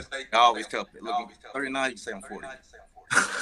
You say, just right there, man. But hey, man, that's you. It's just a number. Yes, sir. Doesn't do anything. All right, for now, man. It was good. Man, make sure you come back and chop it up with me and more often on Saturdays, man. But did you want me to give me my opinion on what you said about Devin? I mean, I think, look, dude, he better look, man. There's a lot of hype around. I think there's substance around Devin, and I think there's a lot of hype around him too. Exactly. So the question is, man, how much of that hype? How much of that is hype? Because I still maintain he ain't beat nobody that is like. Right. There is nobody he's beaten that I think is on Lomachenko's level. Yes. This is definitely going to be the best fighter that he's ever been in the ring with. I don't think he's been tested by. I don't think he's been around anybody that when you got in. I don't think he's been fought anybody that I would consider to be a top fighter at the time he fought him. Right. Exactly. Like, so like a lot of the praise around him is not like he hasn't taken the risk like of a Mario Barrios. Right. I don't think he's been in the ring with a guy even like Shakur Stevenson when he beat Oscar Valdez. I still don't think that he's beaten a guy like Oscar Valdez. Correct. I think Oscar Valdez is better than George Kambosos, and I think he's just as good or better than Jorge Linares. So, but Lomachenko, I think, is better than both those guys. Right. So, you know, it's gonna be interesting to see. But if he doesn't if Lomachenko can get rounds on him in the early portions of the fight, or if Lomachenko can consistently land clean on him, then yeah, I think that Lomachenko definitely has a chance to win the fight. Yeah. You know, that's me. But all right, bro. Thank you, Aramis. I appreciate you, man. Yes, sir. Yes, sir. I was gonna tell you, like every day I listen to you, like every day at around 9. So I listen to you all the time. So it's not just Saturdays. So I try, I work, but I can feel I'm actually like chill and I can was doing. Yeah, you're breaking up real bad right now. I can't understand almost anything. I'm out on my back. Yeah. All right, bro. I got a couple other cats waiting on, man. Come back though. I will for sure. All right, man. Have a good one. Yeah, you as well, brother. I could barely hear what you were saying though. You were breaking up real bad. All right, man. Peace. Thanks. Real quick before I get to upper echelon and Chillville, I'm gonna let y'all both on the channel at the same time. My guy Jay Mills said people are disappointed, but really speechless. Shows we are all over it. Don't think Bud can wash his stain out of his career. Errol played himself. I mean, you know, that's. Hold on a second, man.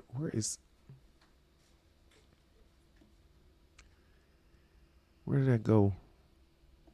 Okay, that's Jay Miller. All right, cool.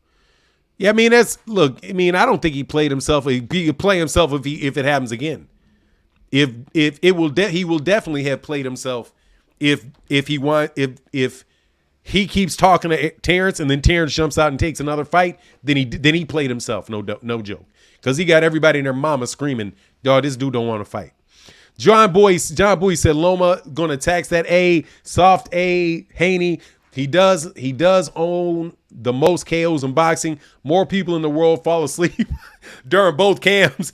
Hey, man, they definitely does something, man. Them some tearfully boring fights. And John Boy says Skills from New Orleans in the bill. I didn't see Skills from New Orleans. What's going on, Skills from New Orleans? And then my guy John Boy back in the building said Joshua Zion, Joshua Zulu. Can't y'all come in at the same time? Thank you, brother, for that support, John Bowie. So what's going on, upper echelon? What's going on for 9? I got a couple things that I was gonna speak on real quick. Yes, sir. You talk about the Brad Mendoza. See, I've been Brad Mendoza was always a unique fighter to me because I seen him versus Jesus Ramos, and he didn't get put down, but they had a war. They went to war, sort of like Morales and Barrera. And I was like, I gotta keep my eyes on him. And after he lost that decision, then he stopped Ben Whitaker. Then I see him go to fight Jason Rosario, the former unified champion of 154, and stopped him. And he moved up to 160 to fight him. And then when he came back to fight Sebastian, that's when I told everybody I was gonna win some money because I said he gonna stop for Sebastian, and he stopped him. So I was looking at Mendoza. Sebastian didn't fight Mendoza. That man put it all on the line. And Mendoza ain't never been agreeing with that type of boxing. He wasn't ready for that right there. And next, I started my channel on the Spence and Crawford debate. And I've been telling people for years that Crawford might have thought he wanted Spence, just like everybody else thought they wanted Spence. At first, did nobody want to touch that Spence animal until they seen him get in the ring with Mikey Garcia. Everybody was trying to avoid Errol Spence like the plague because he seemed like he was indestructible, like he had no vulnerabilities. This man just black Floyd Mayweather's eye. Floyd Mayweather's willing to put his belts on the line for this man right here. So everybody like, okay, Floyd TBE. And if he's endorsing a man like this man must be something. And we seen it. We seen him come back from adversity versus Kilbrook and literally break this man apart, stops him, and puts him down on one knee. So this man is paying him homage as the king of the welterweight division because he got down on one knee and bowed. Then we see what he did to Lamont Peterson, and then Mikey Garcia called Earl out. Earl got too cocky, and Earl was maintaining not making his weight, so he had to go through fat camp. So he didn't have his strength and conditioning. When they seen that Mikey Garcia, a so-called lightweight, went 12 rounds with Earl Spence, then everybody started feeling froggy and finicky. That's when Sean Porter was so ready to get in the ring. And when they seen Sean Porter didn't win, then Terrence Crawford started feeling like, hey, I got a shot. But when Terrence Crawford saw Earl Spence in live action versus Danny Garcia, see, Terrence Crawford was a similar fighter like Danny Garcia. He seen the way Earl beat that man all night, and then he didn't stand a chance. That changed Crawford's opinion. And then when he see Ugas get totally destroyed, Crawford said, he don't want that right there. He said he done made his career off of calling Earl, but now when the bully turned around and tries to jump back at the bully, that's when the bully tries to get the hell on, and that's what's going on. Okay, real quick, Razil, hold on one second.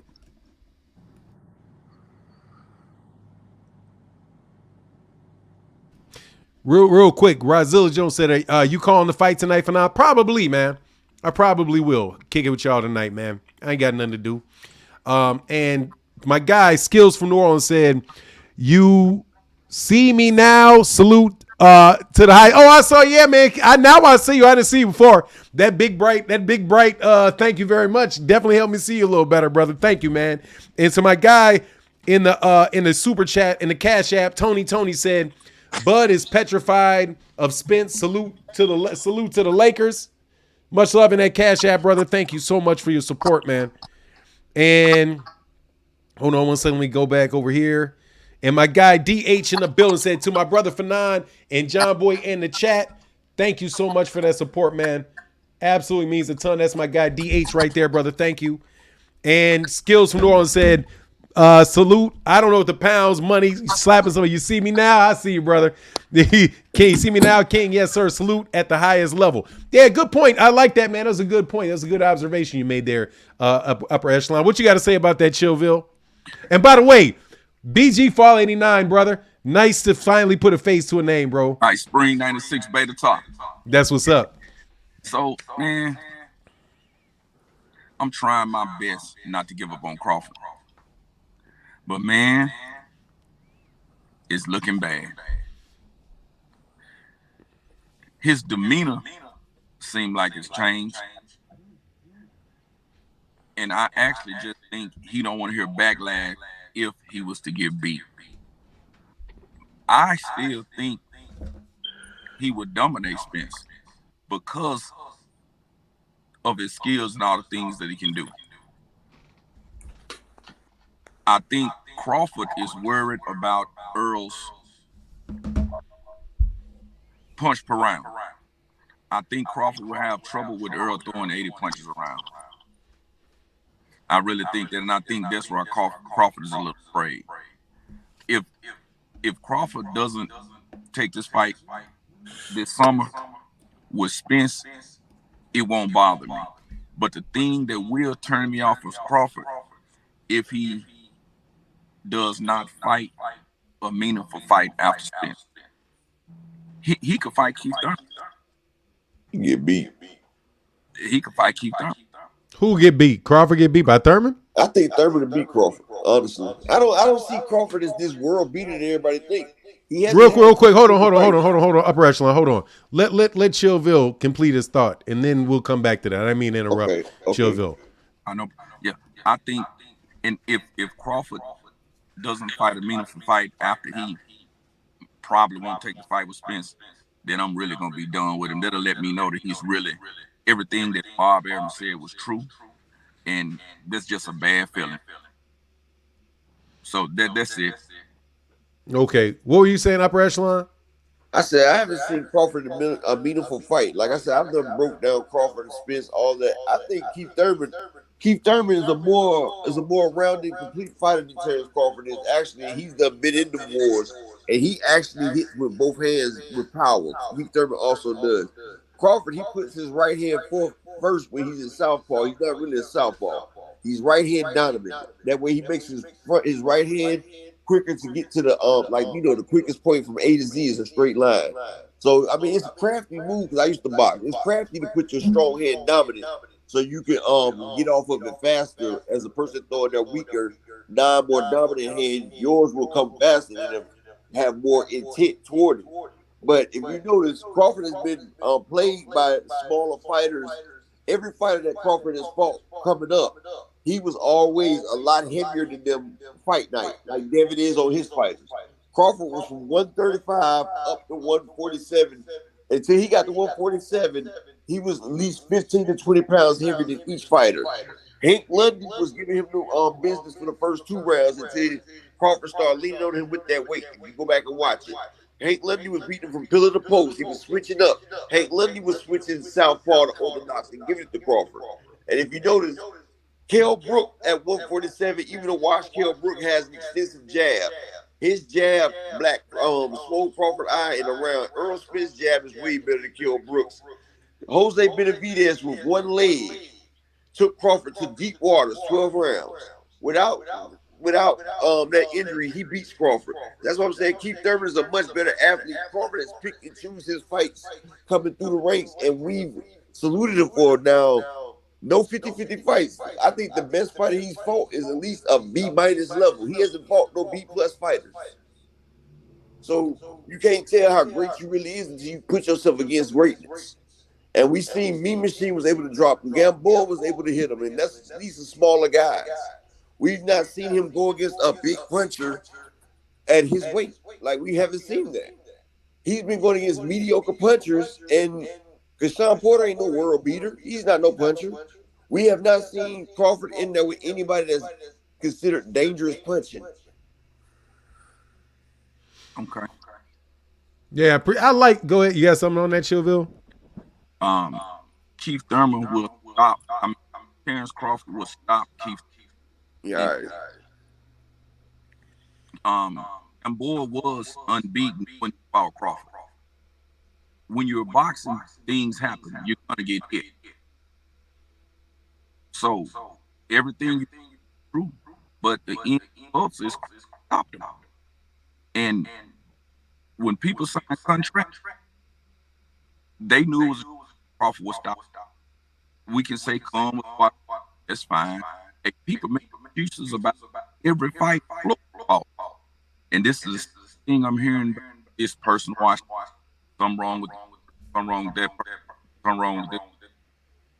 But at the end of the day, you sign the contract, you get in the ring. Just like Floyd, when he talked Leonard, he had a hand that was on a notice.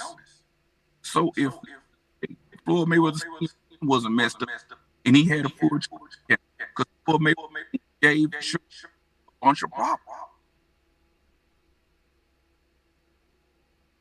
That's right. Yeah, I appreciate that, man. You breaking up, you kind of breaking up a little bit, but I okay.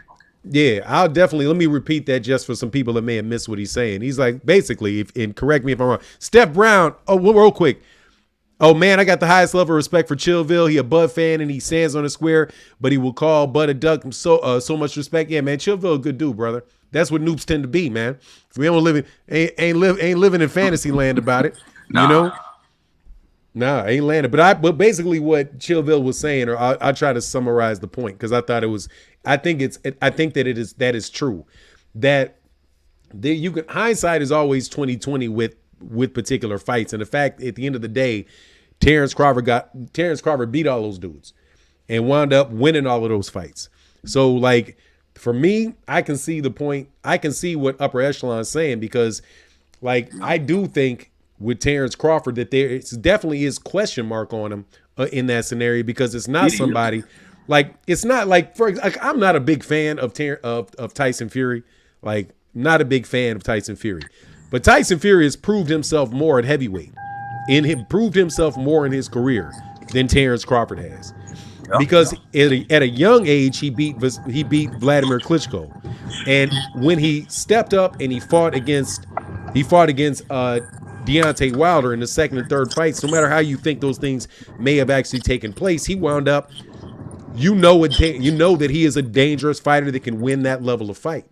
Where when Terrence Crawford is now having the opportunity where there are guys that people don't think that he can win the fight. He's not taking the fight. Where every one of those fights that we're like, and this is where I'm kind of like balancing the opinions of Chillville and Upper Echelon, is where for me it's like kind of a little bit of both, because yes, Terrence Crawford did have some problems with the guys that Upper Echelon is talking about. And those guys were all guys Terrence Crawford was supposed to beat, right? He did what he's supposed to do, but he had a little extra difficulty in doing it in that particular way. But at the end of the day, he's never fought anybody where we walked in there thinking, thanks for letting the talk come on. Anytime. My guy Steph Brown said work was calling. Thanks for letting come talk. Anytime, man. Y'all are always welcome, man. So yeah, man, that's kind of where I am with it, man. And my guy Jay Miller said, can y'all Bud fans try DMing him, tell him y'all will still ride with him if he loses. I don't know if you can DM him, man. But does that make sense to you, Chillville? And yes.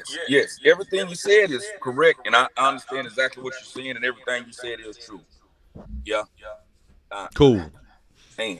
Yeah, I understand what you're saying, but now, I understand everything you're saying, everything. I see. Yeah, I do too. I see it from different points of view, but I'm looking at it clarity as well, because I used to be in the gym a lot, and I'm kind of close to man down the strap season and Derrick James and them, but I mean it's good to build up a daggone fantasy base and all that stuff like that, to provide a little antagonism, but sometimes people ain't what they say they is, and sometimes people lose the aggression. But if they do get in the ring, it'll be a great fight. I got people looking like they trying to do something. I appreciate y'all letting me get up here tonight. And I sent you some cash app, and everybody, love and blessings to everybody. Shalom, I'm out. Y'all hit the like. All right, brother. Thanks. Always good, brother. Hey, what Noop? I'm out of here too, man. Y'all take it easy, man. I'm gonna hit this track, man. All right, hey man, do your thing, Noop. All right, brother. Yep. Peace. Yeah, that's good conversation, man. I love when the noobs come on, man, and Upper Echelon. Real quick, we got some cash apps in the building. My man said, Shalom. Shout out to you, brother. Appreciate you, man. Appreciate you. That's my guy's a Black Hebrew. That's the Shalom. Alonzo 4 Foot in the building said, appreciate the boxing education. Yes, sir, brother. Thank you so much for that support, man. Appreciate you big time, man. Thank you, Mr. Foot.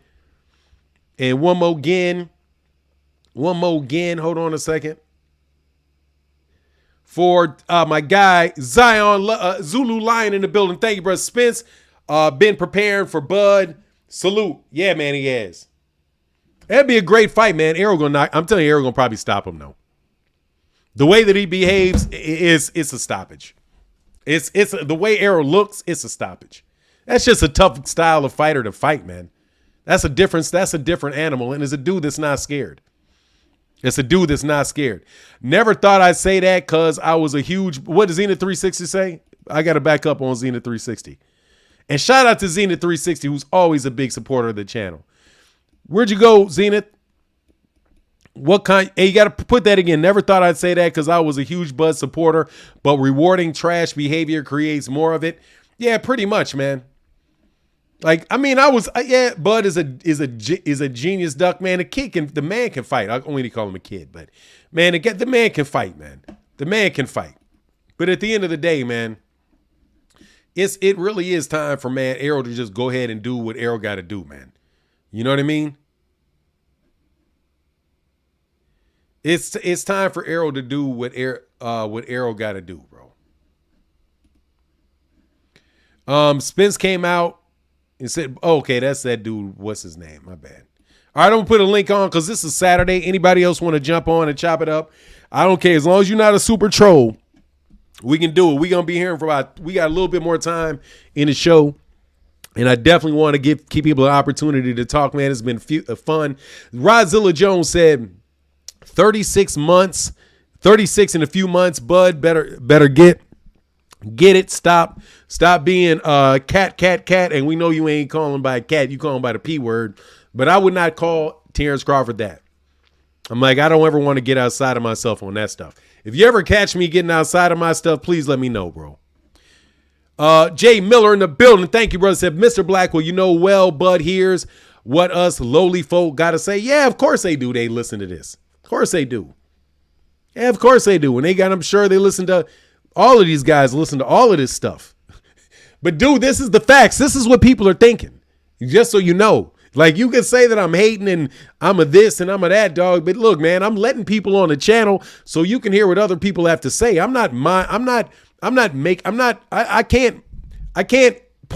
can't convince these people to believe things. You saw what Chillville looked like? Dude, Chillville was like, man, it's a Bud fan. I'm telling you, Chillville is steady in the Cash App. Steady supporting every day. Chillville supports Bud Crawford. Every day. Every day he supports him. John Bowie back in the building.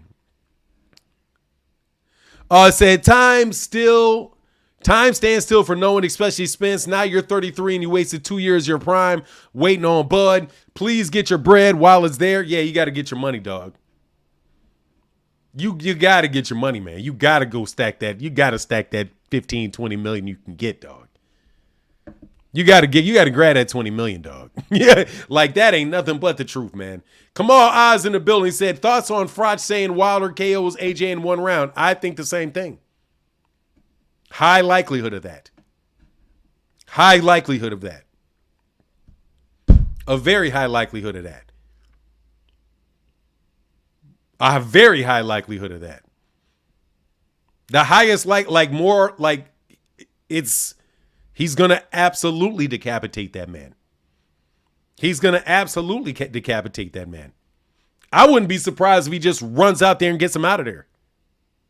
I mean, I wouldn't be surprised if he didn't just go straight at him. Boom. and just dropped one on him. Because, dude, god dog. Like, first of all, Deontay Wilder's got a bomb on him. Deontay Wilder's a special fighter, man. That's a special fighter, and he's a very, very tough man. He's a very, very tough man. And he proved it. You literally going to have to kill that dude to keep that dude from coming at you. His mentality is something that is just, and he shows it in loss. The fact that he lost and still wanted to jump out of there, man. Hey, my guy, love it or hate it, said, $2 holler Team Superfly. Shout out to Team Superfly. You know what a TI is? You know what a TI is? All the speculation about who will win, both want to be the A side. They're missing the big picture on money. They can earn. No, dude, Harbin, you got to stop putting that on Errol. No, you're putting it on Errol. That's not fair. You are putting that on Errol. You are putting that on Errol. This is on Terrence Crawford, man. I'm sorry. There is no reason for anybody to believe this is anybody but Terrence Crawford. You all acting like, I'm serious, man. Y'all acting like it's anybody other than Terrence Crawford. You guys are definitely being dishonest. And I don't care who you are. You all know full well there ain't no way. If you're being honest with yourself, there is no way that this is not one-sided. It doesn't take this long. And Errol has had plenty of excuses to go fight somebody else. Plenty of opportunity and plenty of excuse to go fight somebody else, and he's still not done it. You cannot put that on a guy that is not fighting, waiting on this guy, constantly saying he wants this guy. This is the only fight that I want. It's unfair for you to put it on Errol. And that's why it's time for Errol to move on. Because they're damaging your career based off somebody that doesn't want to reward his own career. He's going to get the same money and the same stuff whether he fights you or not. He's going to get paid off that championship belt. Lawrence Arbery said, what percentage would you put in the fight happening? I can see it now. Should the fight happen, Bud fans will say Errol was stalling to age out Bud. What is more likely, Keith or Bud? Honestly, man, I can't. The first part of it, what percentage do I see the fight happening? 5%. Eventually 5%. 5% eventually. 5% eventually. 5% chance. Like, it's not totally out of there. Terrence may decide to do it, but like 5%. I can't see what's taking so long. There's just no reason for it to take this long. So for me, I just can't see it. There's no reason for it to take this long. None. There's like, what could he possibly be negotiating? What could they possibly be asking for? And if somebody can tell me what it is, let me know. What standard things in boxing, in agreements to make a fight, could they not to have come to an agreement or a disagreement about already after a year? I don't think there's any term in that agreement that's holding it up. And when you're in a situation where it's not any individual term that's holding it up, it's the desire to enter into an agreement at all that's holding it up. That's the only logical conclusion I can come to, because this can't possibly be the purse at this point in time. It can't be who's walking out first and who's walking out second. It can't be the size of the ring. It can't be, what takes a year to get through? What is the remaining 1%? It's the value of the fight. And if you just can't, you keep counter offering, like, okay, well, how about we do this? Well, I need that plus $1. Okay, yeah, I'll give you that plus $1. Okay, give me a couple weeks, I'll think about it. Okay, now I need that other, I know we agreed on this, but look, man, I need a little bit more of this. Then you switch. Oh, then I need a little, what could you possibly be talking about? And I'm asking anybody that knows, what could you possibly be talking about? We're well past 50-50, 60-40. Is it 35, 70, 35% of the, either Errol's not going to give him more money and Showtime's not going to give him more money, or Terrence Crawford is not going to accept the money. There's literally nothing else that over this amount of time that you could be waiting on. John Boy in the building said, Javon 1007, well, Bud balls ever drop, you can't blame us for calling him an ussy. Hey, man, I think I want to see this at this point.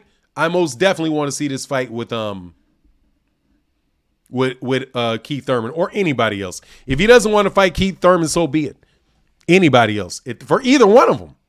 John Boy said, Bud got Bernie down there consistently checking to see if Bud's ools drop. Unfortunately, it hasn't. Sorry, Bud fans. Bernie, you killing Bernie, bro. Enjoys it. Much love. Thank you, John Boy, for the support. Martin McClendon said, blame both sides is a cop-out for Bud fans. It's a disingenuous mindset, and they know it exactly. You're trying to spread the blame amongst people. And if it really does sit on one side, that's unfair. That's unfair to the other side. And Kamal Oz in the building.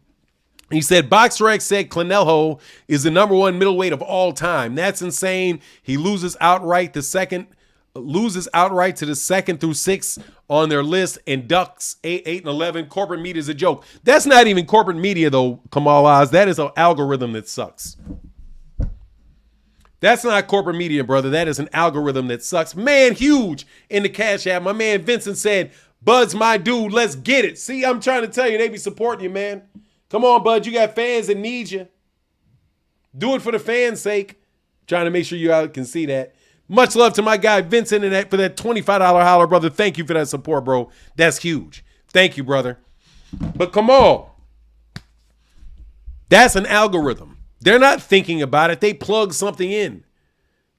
They just plug something in. Like, they're not making a decision about that. They literally, it's just whatever they put in that system and they spit out over on that page. It's not, nothing about BoxRec is worth looking at other than people's records. Other than that, it's a complete waste of time. When I read how their calculation for their algorithm, you should go read up there. Read there how they come up with how they score their points. And you'll see. Canelo Alvarez is that high because he got beat by Floyd Mayweather Jr. That's why he's that high, because he got beat by Floyd Mayweather. And Floyd Mayweather fought Oscar De La Hoya. He fought Shane Mosley. He fought a lot of other fights. He's fought all these other fighters. Jose Luis Castillo and Jose Luis Castillo and Diego Corrales and Ricky Hatton and and all that, Manny Pacquiao. The fact that he fought all those guys and beat all those guys makes that Floyd Mayweather Jr. loss very valuable on the resume of Canelo Alvarez, according to the calculations, the way that that algorithm scores points. And that's what I'm saying. It's just not worth it. Like, don't ever pay attention to BoxRec rankings. Kamal Oz. If you look at it, and I could probably pull it up. Hold on one second.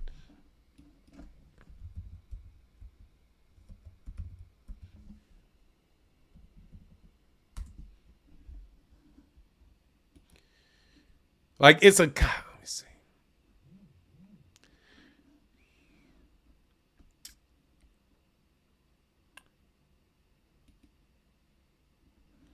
I don't know where to find it exactly, but on BoxRec. But there's a section on BoxRec that will tell you how they rate fighters.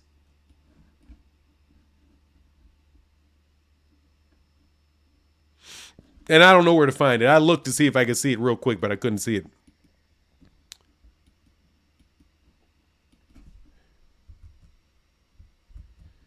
Hold on, man. Oh, Jesus. Okay, there you go. All right, here. Okay, we back. Lawrence RBE in the building said 5%. Oh, wow. Let's go, Errol and Keith. Yeah, I get about 5% that they're going to do that, bro. About 5%, man. Not much higher than that. 5%. Because there's nothing left to talk about. Kamal Oz in the building. Always a pleasure to see Kamal Oz in the building. What's up, Kamal? Give me one real quick, though. Hold on one second. My man, Jim Jean-Pierre in the building, back in that Cash App. What's going on, brother? Appreciate you, man, with that $5 holler. Said Bud is taking a risk, taking so long. Team Spence. Much love in that super chat, brother, in that Cash App. Thank you, Jim Jean-Pierre. What's going on, Kamal?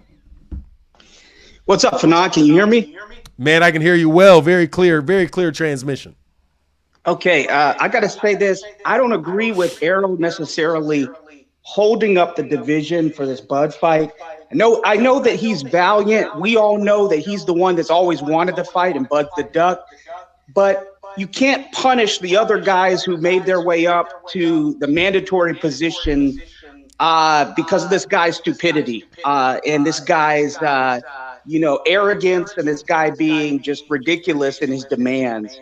You got to get in there, and I know you don't want to fight Thurman, but fight him, fight Jerome Boots Ennis, fight Stanionis. Stanionis stepped aside to allow Errol and Ugas, and Stanionis has been undone, unfortunately, by that cursed fight with Ortiz. But get in there and fight. Be active. We want to see you fight, bro. We know you're a champion. We know that you're all that's good with boxing. You represent all that's good with boxing. But I can't sign off on you being inactive and telling the belt organizations, the other organizations, to go ahead and strip you for being inactive, to keep on talking to this duck, Terrence Duckford. I just can't co-sign it. I always keep it 100 for non. I'm a big Errol Spence fan. I think that, like I said, he represents all that's good with boxing. He's the antithesis of Bum Lufkin and Canelo. But I just can't co-sign on this. I can't co-sign on voluntary inactivity, especially when other guys have put themselves in position to be the mandatory. I know there's drama in the history with Keith Thurman, but that's a big fight. Arguably, it's a bigger fight commercially than the Crawford fight. Keith Thurman's gonna sell the fight. He has the gift of gab that very few have. It's going to be exciting. It's going to be a big event. You could put that here in Texas in Dallas Cowboy Stadium. You'll probably be there. The Donaires will probably be there. I'll probably be there if they put it in Keith Thurman and Errol there. Keith Thurman doesn't have these crazy demands. You know, get that done. Fight Stanionis. Stanionis is undefeated. Take his O. Fight Jerron Boots Ennis. Take his O. But don't wait for Terrence Duckford. I'm tired of this guy waiting around to talk. As you mentioned, there can be no other things to iron out. The issues we've been dealing with this for 13 months, bro. 13 months since the Ugas fight happened. This guy Errol Spence has a great resume. It's proven beyond a doubt. In his whole career, never had ridiculous times negotiating, and he's fought the harder competition. We always say steel is forged in flames. We say iron sharpens iron. That applies to Errol. It doesn't apply to Terrence Duckford fighting Congolese militiamen, Rwanda Hutu rebels, and Balkan warlords, Bosnian warlords and stuff that his resume is full of. Guys who just, Tijuana cartel members. That's who Terrence Crawford has fought compared to Errol. So I'm saying it is a heartfelt appeal to Errol. I love to see you in the ring, champ. You are all that's great with boxing. Don't stall out your career. Don't sit on the sidelines voluntarily. I know you want to be undisputed. We all know, everybody with a rational brain knows that you have wanted to be undisputed. You've been a man of your word. You promised what you have delivered. It takes two to tango. This guy is full of drama. He has no compunction about making fun of a guy that beat him twice in the amateurs in Ugas, and who did step up and said that I'm going to put my belt on the line so we can get an undisputed fight. And he had reassurances that the undisputed fight between Crawford and Spence would take place next. And Crawford shamelessly ducked him and went back on what was agreed upon. Has no problem. He and his camp have no problem trolling Ugas on Twitter, despite him being a man of his word, despite him having the huevos, the balls to fight you and saying that was a dream fight. So move on, champ. Get those fights in. Give those guys an opportunity. Don't hold up the division. Don't say, hey, I dare you to strip me, champ. No, I don't agree with that, because I don't agree with Canelo ducking his mandatories. And I know I'm not putting you and saying you have the same motivation that Canelo has. In fact, you have the opposite motivation. But the result is the same, that guys in the division who work their way up are sitting on the sidelines because one man is holding up what we all want to see, and it's not you. So the same way that Canelo is ducking Benavidez, ducking Morrell Jr., doesn't want to fight Andre, who will soon be number one in the WBO, and he sure as hell doesn't want to fight William Skull, his IBF mandatory, an undefeated Cuban who would give him tons of problems. But the motivation is different. The spirit, the heart are different between you and Canelo, but the result is the same. These guys are standing on the sidelines. So champ, move on. Ennis, Thurman, Stanionis, I'll take it. Or if you say, okay, I don't want to stay at 147, I'll go up to 154. And I'm not blaming you, champ. You have a heart of a lion. You're a good man. But sometimes when you're like that, people take advantage of you. Sir, we want to see you in the ring. We want to see you make money. I want to see you in action. Boxing is not as good when you're not active. All right, that's all I got for now. Thank you. All right, brother. I love when come on, man. I love when come on, man. Dog, I'm trying to tell you, man. Hey, like that is real quick, man. Chillville in the building, man. Thank you for the support, man. And let me take another second to thank you to everybody that keeps this live stream going. You guys really do support the channel and are the reason we're able to do it. And as you see, it is definitely a platform where somebody like Kamal Oz can get there and tell you what really legitimate boxing fans are out there thinking. Kamal Oz is telling the truth. It's unfair. It's unfair to all of these other guys that very well could develop their careers and become champions and, get paydays and do all those things, for Terrence Crawford just to be sitting on a toilet and sitting on, just sitting on the pot and just saying nah, right? At a point in time, man, people just got to look at him and be like, look, dude, this dude's not trying to fight. As much as you think, as much as we know that, wow, this would be such a great event to happen, it isn't fair to other fighters. It's just truth. It's not fair. Bosnian warlords. It's just the truth. And Errol, I would rather see Errol fight somebody than nobody. That's only one perspective. Yeah, it's only well Trash Talk Gaming, jump on here and give you your perspective. I'm telling you, there's very little that I could argue with. And by the way, Team Crawford, my bad, I forgot this. Chillville said, Team Crawford. Team Crawford, love your show, Noob. Thank you, Fi. Appreciate you, brother. And that's my fraternity brother supporting me. So thank you, man. That means double. That means a lot, bro. And Mark Blackwell in the building. Thank you. Thank you, brother. I appreciate you, man. Thank you, Mr. Blackwell. And OZ Boxing 22 said EJ undisputed already Bud's been belt holding. Yeah, for me, he's already done enough. You've done everything that you could do to get the fight and to beat him. And the guy don't want to get in the ring, apparently. He doesn't want to get in the ring. Apparently, he doesn't want to get in the ring. So move. Bud did a better job of reading Errol than Errol did reading Bud's personality. I knew he could play Errol, string him along. Look, with Planet 619, now that's not the game he's playing, though. See, look right here, man. See, this is, and this is not me. Give me 1 second. I'm gonna get right back to what you said. Martin McClendon said, Bud acting like negotiating for hostages. Bud the negotiator, Crawford. P.S. Kamal was on fire. Yeah, Kamal's staying on fire, man. Very bright guy. First of all, he's a very, very bright guy. He's a very, very bright guy, very honest guy. Very bright, very honest. Much love in that super chat. Thank you, brother, for that support, man. Thank you for that support. Bud did a better job of reading Errol than Errol did reading Bud's personality type. I knew he could play Errol and string him along. Here's the thing, though. That is not playing. He's not playing Errol because Errol knows what he's trying to do. Errol's just not letting somebody wiggle out. He's not trying to let him wiggle out. He's staying very consistent in trying to make that fight. Errol's I don't think that there's really any criticism that can be put on Errol. Fanon, you got that clean baby face. Nelson, what you talking about? Mike Tyson said Bud doesn't want the fight and trying to price himself out. I mean, at this point in time, dude, it's like, look, you really do got to move on, man, and let this dude let him sit in his mistake. You got to let that man sit in that mistake, dude, because if Errol goes to fight something next, dog, then there's nothing for Bud. Bud is going to wind up losing more than Bud would have lost if he would have taken the fight. But if he doesn't see that, that's on him. But at this point in time, man, like, give it a week. Give it 2 weeks. But don't miss out on the date that you're going to fight next. Take a fight that next. Whatever date that is, you're going to fight on this date. Fight on that date. And you just give the person you're going to fight enough notice to do it.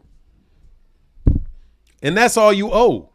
And everybody already knows, no, that's Terrence. The shame of it is ESPN. That's the shame of it. Is going to be, and we'll see what the media does with it.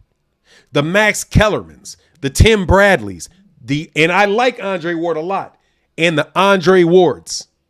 Because Andre Ward said, nah, man, you missing it. Told me that.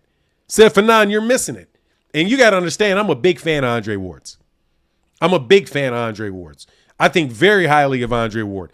Very, very, very little criticism of Andre Ward that I can really if I do have a critique, I don't even like it to leave my mouth. I really think that highly of Andre Ward as a fighter and the way he carries himself as a person. Because he's a lot younger than me, so I look at him and I've always looked at him as a young man. I appreciate the man's path through life. But when he said, nah, man, you missing it. I challenge you, what have I missed? And I asked him. I was like, hey, man, first, champ, I'm honored. Second, what am I missing? If you're going to tell me, then I'm missing. You got to just let me know what I'm missing. At this point in time, if this fight happens, I want to know what the heck I missed. Because there ain't no way in the world it's taking this long to get an agreement made. And it not be Bud. And to be fair to all people involved, you should say it. Not, oh, we don't know which side it is, because that's not fair. It's not fair when it's one side. When everything that you see on the outside, and I'm not talking about what Terrence Crawford tells you. I'm talking about everything that you see as an independent, free-thinking person. For you to say, nah, it's really, we don't know what it is, it's both sides. When everything outside of what leaves Terrence's mouth tells you that it's not, you owe it to that man over there to have him be fairly represented. And not to call it 50-50. It ain't 50-50. Because 50% of a blame that you don't deserve anything for is like somebody charging you money for food you didn't eat. And saying, oh, the food is on this dude's plate. He ordered it. He ate it. But he owes 50% of the bill, and so do you. And if you don't pay 50% for this food you didn't order and you didn't eat, then I'm going to call the police, and and both of you guys are going to be held responsible for something that only one person did. That's not fair. And that's not in the ring stuff. That's outside the ring stuff. And there ain't no way in the world that there's anything hanging over this fight that is on Errol Spence. And here's the thing. Andre Ward said, you can't take all the money. That's the one thing Andre Ward said about the Errol Spence Terrence Crawford fight that was a criticism towards the PBC. That, look, you can't hold all the money. If you say you can't hold all the money, what you're really saying is you got to be fair to both sides. If what's fair is, if they're giving him a fair offer, then Terrence likewise can't ask for more than what's fair. And if he gets with what's more than what's fair and he still turns it down, that's on him, and you got to say it's on him and hold those guys responsible for them, for what they did, and for them not making that fight to the extent that there is that the blame really matters. That's not fair to Errol to say it's 50-50. When you literally got a guy saying, literally, he has not fought anybody when he had opportunities to do so. Terrence dropped out of a negotiation to fight somebody else, and now, still, 6 months after he fights, you still can't get to an agreement? Come on, man, that's not right. And Tim Bradley shouldn't be talking like that, acting like it's 50-50. You already know what ESPN's going to do. Because ESPN and those guys are enemies, quote unquote, of Al Heyman. And if you put it on Al Heyman, you're putting it on Errol. You cannot separate Al Heyman from Errol Spence because that's the same team. That is his manager and advisor. And Errol at the end of the day is the one that makes the decision about who he fights. So you can't blame it on somebody that works for him without blaming it on him himself. And it's not fair. It's not fair. So if this fight don't happen, that's on Terrence. And people need to say it's on Terrence, and that for whatever reason, Terrence decided not to do it. Andre Ward is a man of integrity. He is not an expert on maximizing potential negotiations and having wasted so much of his career in court, and he never pursued undisputed against Stevenson or at super middleweight. I think that the issue really, though, was not when he had that stuff in court, it was really not him. It really wasn't him, Kamal Oz. It was the issue between a promoter.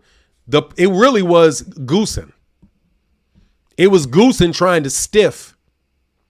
Who was it? Yeah, it was Goosen trying to stiff somebody that worked with Jay Prince. Come on. That's what it was. That stint that he wasn't fighting, that was an issue with him being loyal to James Prince. That's how I recall it, because I remember reading the filings, some of the filings in that case. And the issue was that Jay Prince, actually Roy Jones Jr. was originally a promoter of Andre Ward's when he turned in Square Ring. I think that was the name of the promotional company that Roy Jones had. And Roy Jones was in a partnership with Jay Prince.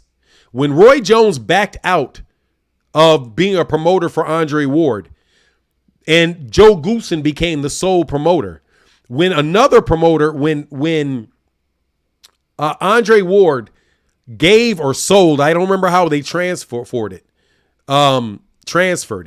When Andre Ward, when Roy Jones gave a promotional interest to somebody else associated with James Prince, and they went from Showtime to HBO. Once they shifted from Showtime to HBO, after that Super 6, Joe Goosen's not Joe Goosen, the older brother Goosen, the one that passed away, whatever, he tried to cut out that promoter. And so that was the issue right there. That one.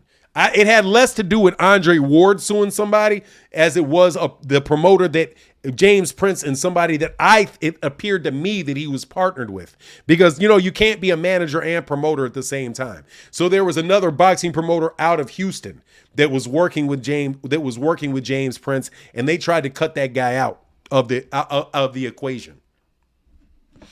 And then they got denied when they had it in. The venue was in Nevada because, or California. It was either California or Nevada, and the person and the arbitrator, because of the contract, was in the California State Athletic Commission. Once the promoter from Houston put it in, filed it in federal court, and a federal court in Texas. That's when Joe Goosen dropped it, and he was able to fight again. If I recall correctly, and I'm pretty confident that I recall correctly. Thank you, Kamal Oz. I appreciate that, brother. Thank you, man. But yeah, man, it's all good stuff though. I agree with you, Fanon, that Errol needs to move on. Yeah, man. I think. I mean, he ain't got to move on today, but move on by the 3 weeks. Like, if you don't get it, like, set your date, have a backup fighter that knows they're the backup fighter, and know that you're going to be executing agreement with somebody else on this date.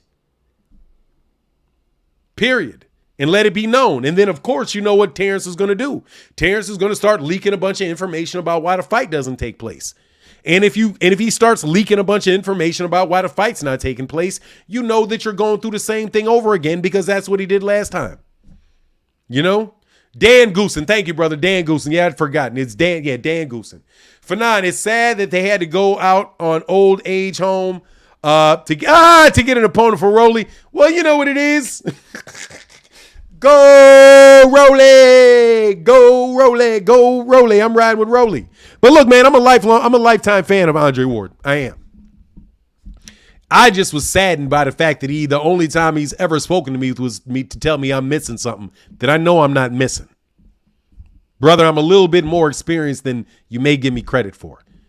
I'm not missing anything in this negotiation, partner. And I say that with the utmost respect. I'm not missing anything. No. He's not. Terrence Crawford has said that he didn't need the fight, that the fight was never going to happen. He pulled out of the fight, fought somebody else. We're now 4, 5, 6 months into it now, and you still do not have an agreement. I'm not missing anything. There's nothing that they have not talked about, because way back in November, Terrence Crawford said he accepted all of their, excuse my language, bullshit terms. But then he turned around and fought somebody else after he said he accepted it. Now I'm not missing anything, man. I'm not missing anything other than Terrence Crawford's personal explanations, which I have to tell you I'm not interested in, because everybody's got a reason for what they do. Everybody's got a reason for what they do. People got a reason for why they shoot people. Well, let me tell you why. It should be excused. Why? Because of XYZ. And if you accept that, that's fine, but it doesn't matter. That responsibility, the but-for cause of this bout not taking place, it's all outward appearances point towards Terrence Crawford. What's the term? Is T. Orlando there? Is it prima facie? I need a Latin I need the Latin phrase that applies to this. Prima facie, on its face, that it looks without everything being looked into. I have a prima facie case for this man ducking. Let me make sure that I'm using the right phrase and using it in the correct manner.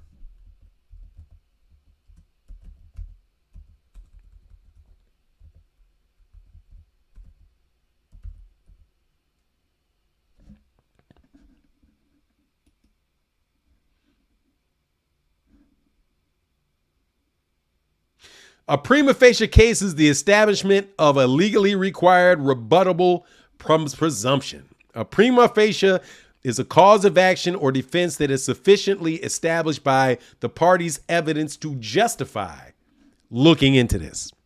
Kamal said Ward is not neutral on Spence versus Crawford. Andre is friends with Buds. I admire SOG and he represents what's right. Fact is, he didn't pursue Undisputed. No, he didn't. He didn't pursue Undisputed, but I don't know what that is. I'd have to go back and look that. I'm not going to put all that on there. You know what I mean? I can't put that on him because I don't know enough about it. Just to be honest. I just do not know enough about the situation with Adonis Stevenson. And I remember Adonis Stevenson being a little bit funny about stuff too. But I don't, and who he wanted to fight. But I don't recall. That would have been a great fight though. That would have been I would have loved to see the fight. I would have loved to see him fight for Undisputed over there. But I think, it is what it is, man. Is Barroso a good fight? Never seen him fight. He's like 40 years old, and I doubt it's a good fight. But I'm going to watch it. I doubt it's a good fight, but I'm going to watch it. You know what I'm saying? I ain't going to lie. I ain't going to lie. All right, brother. But look, I'm going to get out of here. Much love to everybody in the chat. Thank you guys so much for your support today. It really did mean a lot. We will be back tomorrow, believe it, and we'll talk a little bit of Rolly. But with that, I got to get up out of here. Stevenson did call out Ward all out at the time. Yeah, I mean, like I said, I don't doubt that, but I just don't recall enough to really put it on him. This I know because I've been paying attention to this in-depthly. Like, I've been paying attention to all of this with Errol and Terrence. All of it. We haven't talked about who's going to win the fight in a long time. We've been talking about people making excuses for why Bud ain't trying to make this fight. But look, I got to get out of here. Much love to everybody in the chat, everybody in the super chat. Thank you guys so much for your support. And with that, I'm out. Deuces.